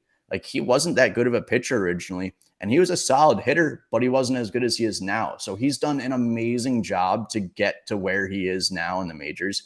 And I do think the Bo Jackson comparison is legitimate because we will never see somebody this athletic, this good, and this versatile ever again. And he's literally the bar now, right? Before it was Babe Ruth is the bar. Well, it's who's the next Ohtani now. Does Shohei open the door now for colleges? Insert name of player, Dave Smith, making up name, goes to LSU, and he's a star shortstop and he's a star pitcher, and doesn't now have to choose between those two, and then the majors maybe don't make him choose either? It's a great point. And I think nowadays, in the age of versatility in baseball, I think even more we'll see these teams try to hit on these two-way guys, or maybe give them an extra season to keep going as two-way guys to see if they can get through their struggles and be both ways, because we can see how much a guy who can both pitch and hit can have an impact on the roster. So having a guy that's that versatile is kind of like a cheat code. And we will see a lot of college players. First one that comes to mind, Caden Grice on Clemson. He had a grand slam yesterday. He's probably going to start tomorrow. But these guys are really, really good at baseball. So I definitely do think it'll open some doors. And thanks to Ohtani for doing that. All right, let me sneak in one betting one with Ohtani then. So assuming that Ohtani, he's the odds-on favorite to win the AL MVP. Let's say, for argument's sake, the Angels stumble. He gets traded at the deadline to the National League, which means he can't win the American League MVP or the AL Cy or anything like that. Where would you pivot? Because we did this yesterday on MLB Network, where Judge is like 8 to 9 to 10 to 1. You got Yordan at 25 to 1. Wandy and Randy Arozarena in Tampa are both 30 to 1. Guys like that. Would you have a pivot if Ohtani is no longer in the American League? That's a tough one, to be honest, because I haven't really thought about it, because I figured he would be the odds-on favorite. And then the thing about the AL side is you've got Judge right behind him. So as long as those two guys stay healthy, you're not going to really find any good value on the AL side. So that one I'd probably stay away from, just because I do think Judge would be the winner. If he's likely going to stay healthy, and the way that he's heating up right now, I think that it would be his to lose. John, I just got to ask you before we bid you adieu. Behind you, over your left shoulder, is all these baseballs. Because it's tremendous. I love it. I just got to know exactly what the backstory is. Yes, that's awesome. So what are all those? I'll bring out my favorite one. So they all have their own stories, but this one is signed by Pete Rose. I don't know if y'all can see this. Yes. Get closer. Yeah. It says, "John, I'm sorry I bet on baseball." Signed by Pete Rose. Oh! So love this baseball. Super cool. this is one of my favorites up there. I've also got a Luis Gonzalez signed ball the year that he walked off Mariano Rivera in the World Series. I got thank it. you. I got it like understandable, not for some people. Yeah. I got it like 6 months before he did that at some like baseball camp by answering a question. One of my coaches was a minor league coach, just happened to be friends with him. So I'd say those are my two coolest baseballs, but all of them have their own story, and there are a lot of cool ones up there. Can I just the backstory for the Rose Bowl? So can you tell us a little bit, because I've never seen that before. Sorry, I bet on baseball, Pete Rose. How exactly did you get him to write that on the ball? So it's actually not as interesting as you'd think. It's kind of sad, to be honest. Since he's been exiled from baseball, he doesn't make any profits from it, right? So he kind of has to go on his own to keep making money. So he does all these shows, and he goes on a lot of shows, signs a lot of things, but that's basically what his business is. You can get him to sign pretty much anything, do pretty much everything. I remember the baseball meetings a couple of years ago, baseball winter meetings.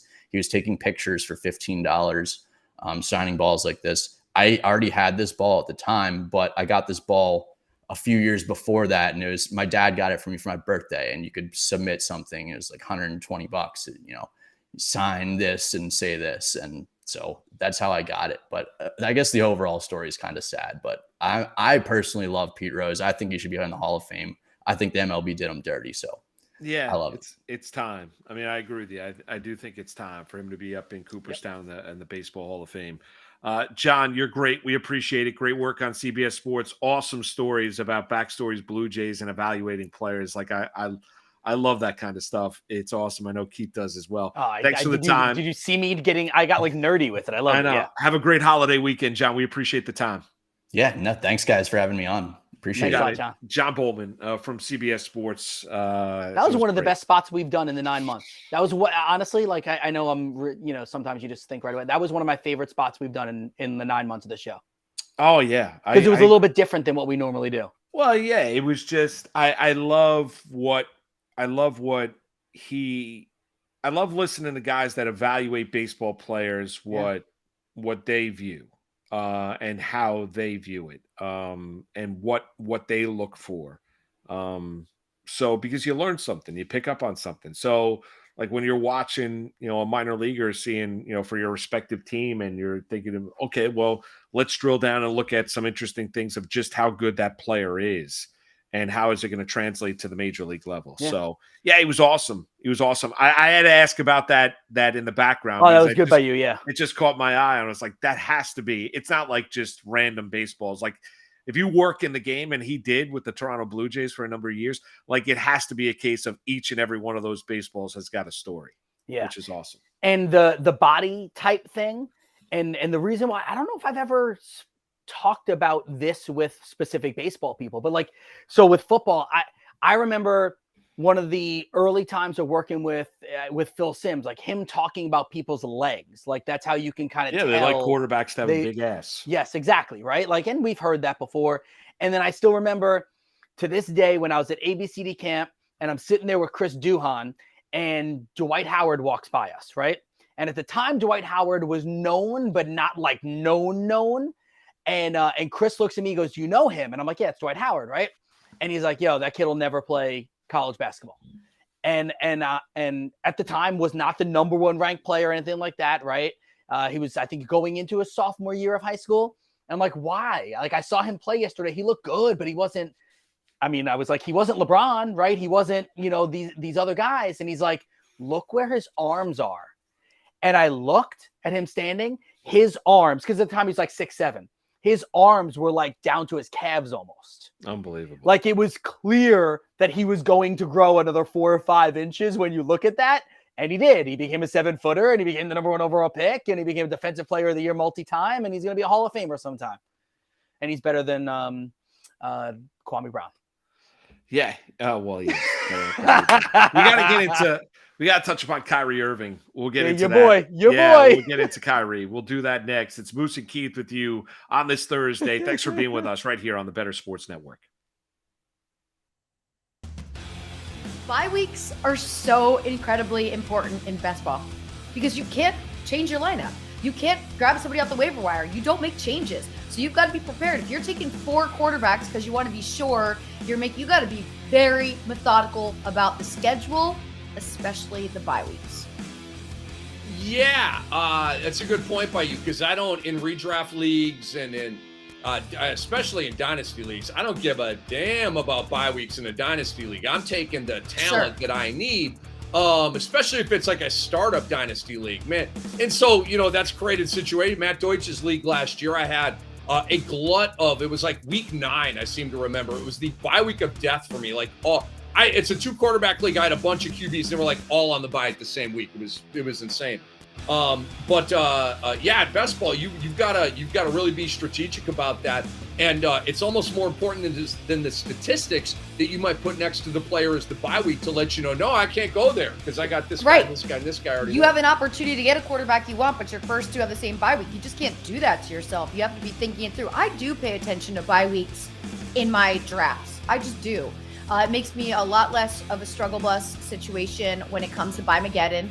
I don't want to have 4 players. I don't want to have all my wide receivers and just be playing scrubs. I don't want to have to get rid of a player that I like, that's healthy, that's performing for me just because out of desperation.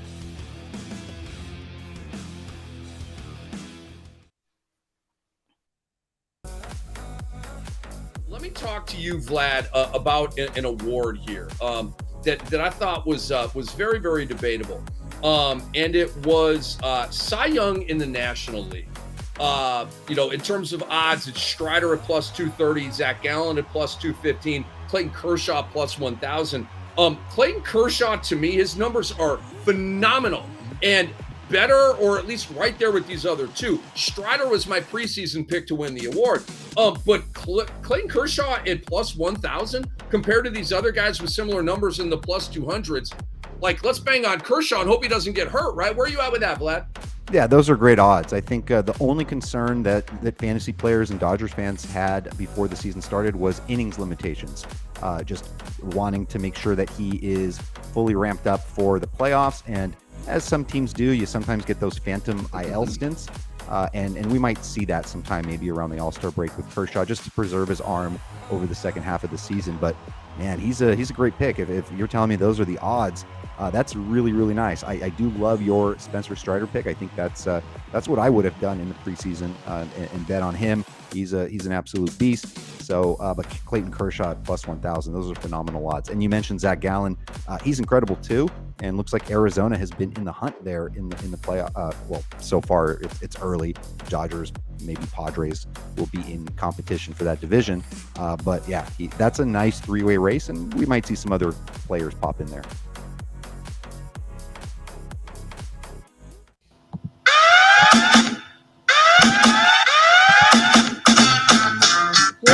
Alarm. All right, Fantasy Alarm, all sports subscription. Dive in, get all pro access to Fantasy Alarm for the award-winning DFS playbook covering 10 different sports, fantasy football, NFL betting. You got tools, podcasts, Discord chat, limited time.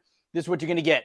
50% off of your first 6 months. The promo code is ALARM50. Again, it's ALARM50 at fantasyalarm.com. You can start your free trial today. They will match up to $100 also if you use the promo code Fantasy Alarm at fantasyalarm.com/underdog. And there was a great article on there about the fantasy baseball closer situation. Yeah, the grid. Yeah, the grid it's idiot proof for me. It's amazing. They break it down it really in colors for you. Like it really is. Like if there's a, and Fantasy Alarm is awesome, right? But if there's something listen, for all levels of fantasy players, they got you covered. And what I love about it is they educate you. And if you can't catch up on everything, they help you catch up. Like if you're just based on life, based on everything going on. So they put together and it came out yesterday, a closer's grid, which is awesome. So, And it's red, yellow, and green. And we can all understand, we've all been at a light. Green means go, yellow means slow down, red means stop, right? So they quantify every closer situation in Major League Baseball. And honestly, it's It's a Malusis idiot-proof article. Like, it really is. I've talked about it before. Like, I'm a decent fantasy football player. I'm not a great fantasy baseball player. I'm trying to improve myself. Fantasy Alarm is helping me do that. And that piece on the closer scenario where, they tell you basically if your closer's in green, you've got nothing to be concerned about. Yellow, little bit of a concern. Red, there are massive concerns about that closer situation, and is a very, very fluid closer situation. And one of those teams in it is the Yankees, obviously, with Michael King, Clay Holmes, Wandy Peralta, throw in Loizaga. I mean, those are the options where the Yankees don't have that true deemed, this is our guy. They'd like it to be Clay Holmes, but clearly, he's not been consistent enough to be deemed that guy. Yeah, 8 teams are in green: Guardians, Jays, Brewers, Astros, Red Sox, the Padres, Orioles, and the Pirates. I thought the yellow to me was the one that yellow and even the orange-ish were the two that jumped out to me, because from a fantasy standpoint, like if you have David Robertson for the Mets, or you have, let's find a team that's going to win game, Yohan Duran for the Twins, they're going to win a lot of games this year. It's stable, but neither of those guys are like top flight. I can guarantee lockdown, shutdown closers all the time. So that's where I thought this was clever too. You have sleeper closers on there. Like for the Mets, Drew Smith is on there. For the Minnesota Twins, you got Griffin Jax is on there. And again, with closers too, remember, you have to actually win games, right? For closers to matter for you. What's the point of having the A's closer? Exactly. Like, don't bother. But like the Atlanta Braves, right? Like Raisel Iglesias has battled through injuries all year this year. If you believe he gets banged up again, AJ Minter is in that bullpen. So maybe you stash him. And also pay attention to your settings in your fantasy leagues too, because some of these leagues holds matter, right? Yeah. And just if you want to you may also just look for flame-throwing guy out of the bullpen that every time he comes in, you're getting 2 strikeouts. No doubt. Yeah. I mean, it's a great asset. It really is. And, and make sure to check it out. And they've got great columns, great pieces. Everyone over at Fantasy and get your extra money off. No doubt. That's it. I mean, everyone likes a little extra money off. Who doesn't like a discount? Yeah. Aside from my wife. Everyone else likes discounts. No, my wife's great. Leave Donna alone. She's she shops around for the best prices. She does. But check it out. Great piece on closers. Helping me out. I need all the help I can get when it comes to fantasy baseball, and Fantasy Alarm is my friend. We mentioned it earlier in the program about Kyrie Irving. I don't know. We were trying to figure out if we could play a little bit of the audio. I don't know if we necessarily can, just from a technical perspective, but Kyrie yesterday, hopped on social and had some great messaging. We didn't talk about it yesterday about John Morant, but had some very, very cryptic statements on social. The John Morant thing, yeah, they did a welfare check. Yep. Everything's a-okay. It basically, the crux of it came down to it was that he's taken a step aside from social media for a while. That was basically him saying, definitely cryptic. It was ominous is the word. Yeah, it didn't, right. When you're, no question about it. When you're going out and posting pictures of your daughter and your mom and your dad and all of these things and then saying bye, it just didn't look right.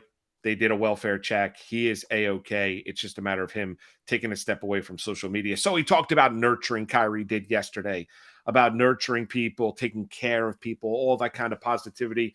Yeah, I'm all for it. Eat it up, eat it up with an absolute spoon, like Kwame Brown's taking on LeBron James. But here was Kyrie Irving talking about his future. Take a listen. My last thing that I'm going to say after I say I love y'all. Stop mentioning me on Twitters. All y'all fan bases, stop mentioning me right now, please. It is still the Western Conference and Eastern Conference Finals. Denver's going to the finals. We're still waiting for Boston and Miami. Can y'all please leave me the fuck out of this? Please, can I just be with my family in peace? Y'all got people at my dinner table discussing what my free agency plans are. Stop that. Y'all think it's funny shit, but please stop that. I actually like having peace of mind when I'm at the crib, all right? I see all y'all ads, I see all y'all mentions, okay, I said it. I see all y'all stuff y'all be saying, I see all y'all memories, I get it. I'm just as excited as y'all are, but you gotta chill though. Come on, we can have some fun with it, but Like the love is already there, right? The message is spread. I appreciate your ancestral run. Thank you for being tapped in. And I appreciate all y'all for tuning in. But please, all y'all fan bases, like, stop mentioning me just for like the next month or 2 or 3. Whenever I make my decisions, please stop mentioning me. I love y'all. Yeah. Number one is, like, who is that? Who's he referring to? Like, what fan bases are clamoring for Kyrie Irving? The Lakers, I guess, right? But it was well, that was being, but he's sitting courtside in 2 playoff games. I mean, and we do know this when he was. The Lakers were the list, were the top team that he wanted to be traded to. When LeBron wanted him, and apparently was mad that they didn't get him. Right, correct. And Joe Tsai basically said, we're not trading him to the Lakers, as the reports went at the time. And he ended up with the Dallas Mavericks. But what team out there, like, who else is clamoring for Kyrie Irving? Like, am I missing something, Keith? Maybe you have a better idea. Like, the Knicks aren't. I mean, there's not a Knicks fan out there saying, oh, go get Kyrie Irving. What team out there is looking at Kyrie, as the finishing piece? Like, to me, like, it's like, I don't understand, like, the world like you live in where, he's sitting at his dinner table. Number one is you could turn social media off. It's actually easy to turn off social media. Like, you can do it. You don't have to pay attention to what people are saying if it was indeed true that people were talking about where exactly we were going to land. That's number one. Number two is, wouldn't loved ones ask you when you're sitting at the dinner table, hey, by the way, like, where are we living next season? Where do you think you're gonna sign? Like, what's your take? Like, where would you like to go? Who would you like to play with at this stage of his career? Is winning important? Is the most money important? Like, what, quality of life, is that the most important thing? Don't you talk about that with loved ones? Like, aren't those normal conversations like you have? Like, just like, where are we going on vacation? Oh, yeah. You get a new car, like all those things. Like, and I'm not an athlete, and I've never been a free agent in any athletic endeavor, professional sport whatsoever. But I would think that would be normal conversation amongst loved ones, right? So more with the quote, by the way. What's that? I was more with the quote, by the way, right?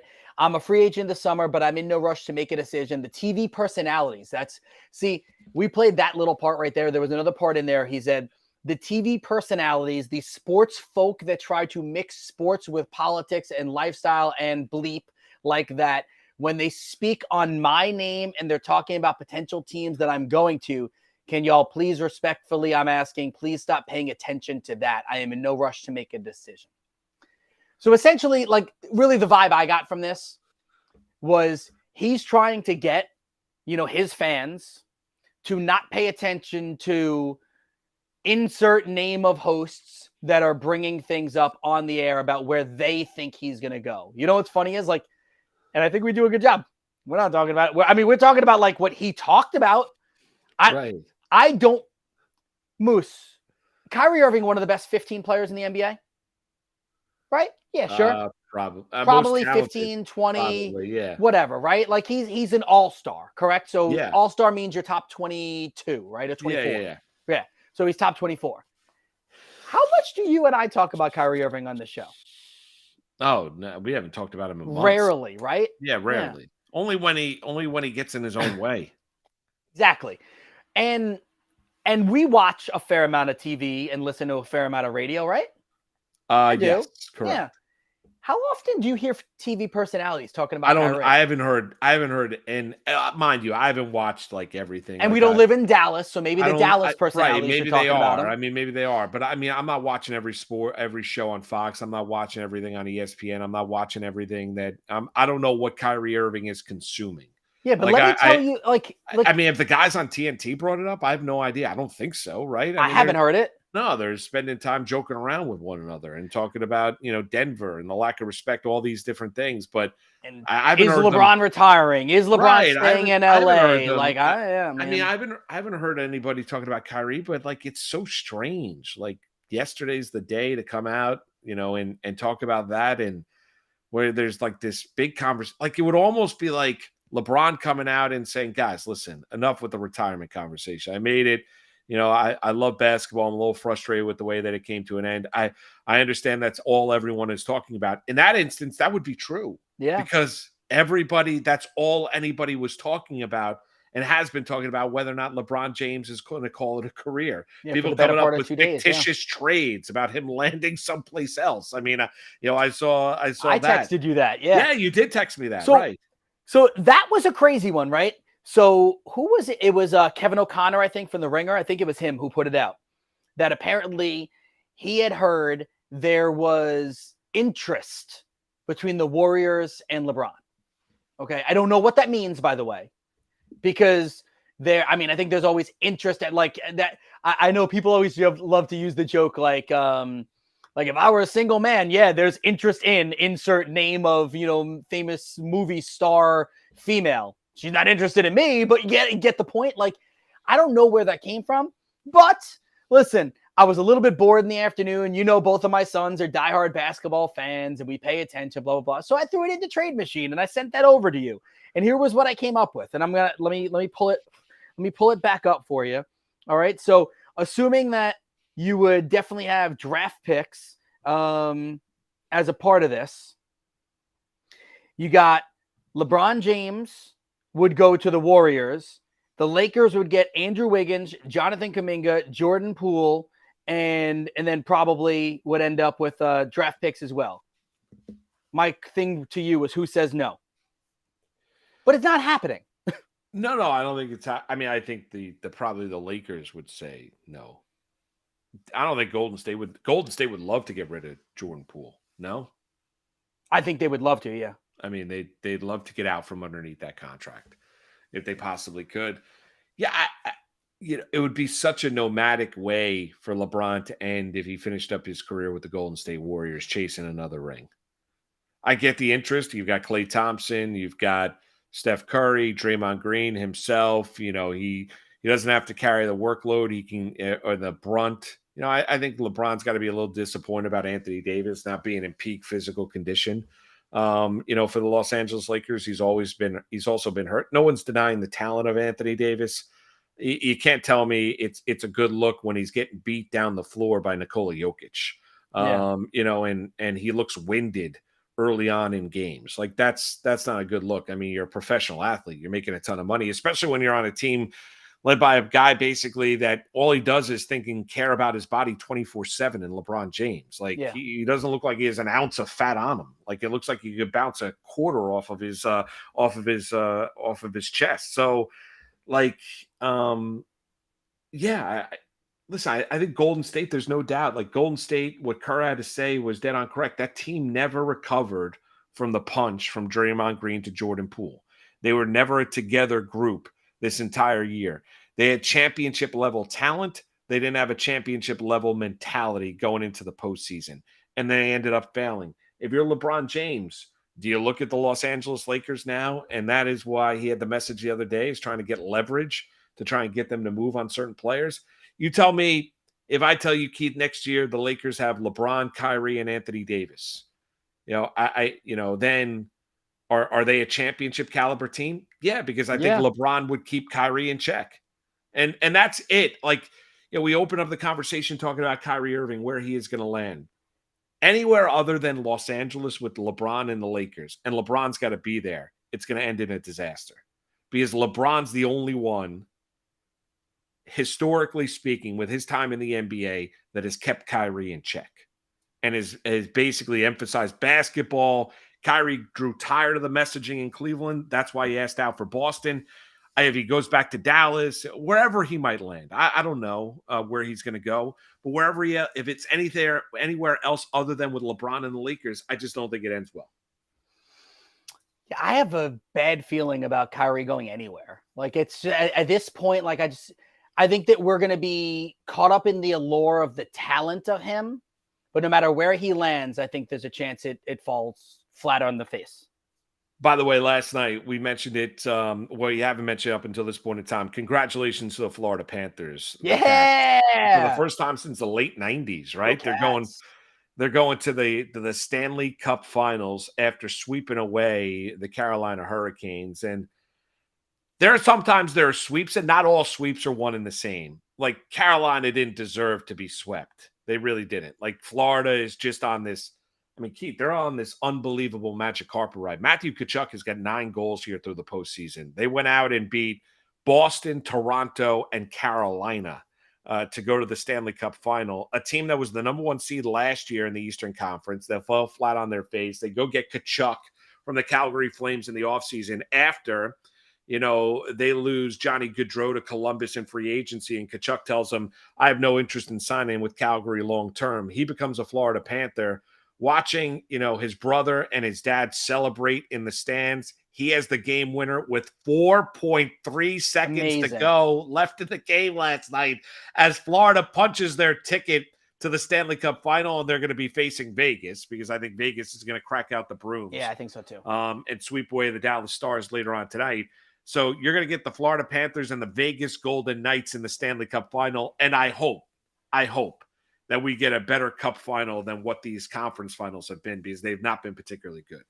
No, and I mean, listen, to be fair, the Panthers Hurricanes had a Denver LA feel to it, right? Like the Nuggets end up sweeping the Lakers. And you heard Nick Kostos say it about an hour ago, may have been the best, 4-game sweep he has seen in the NBA playoffs, right? Because all those games were exciting and close.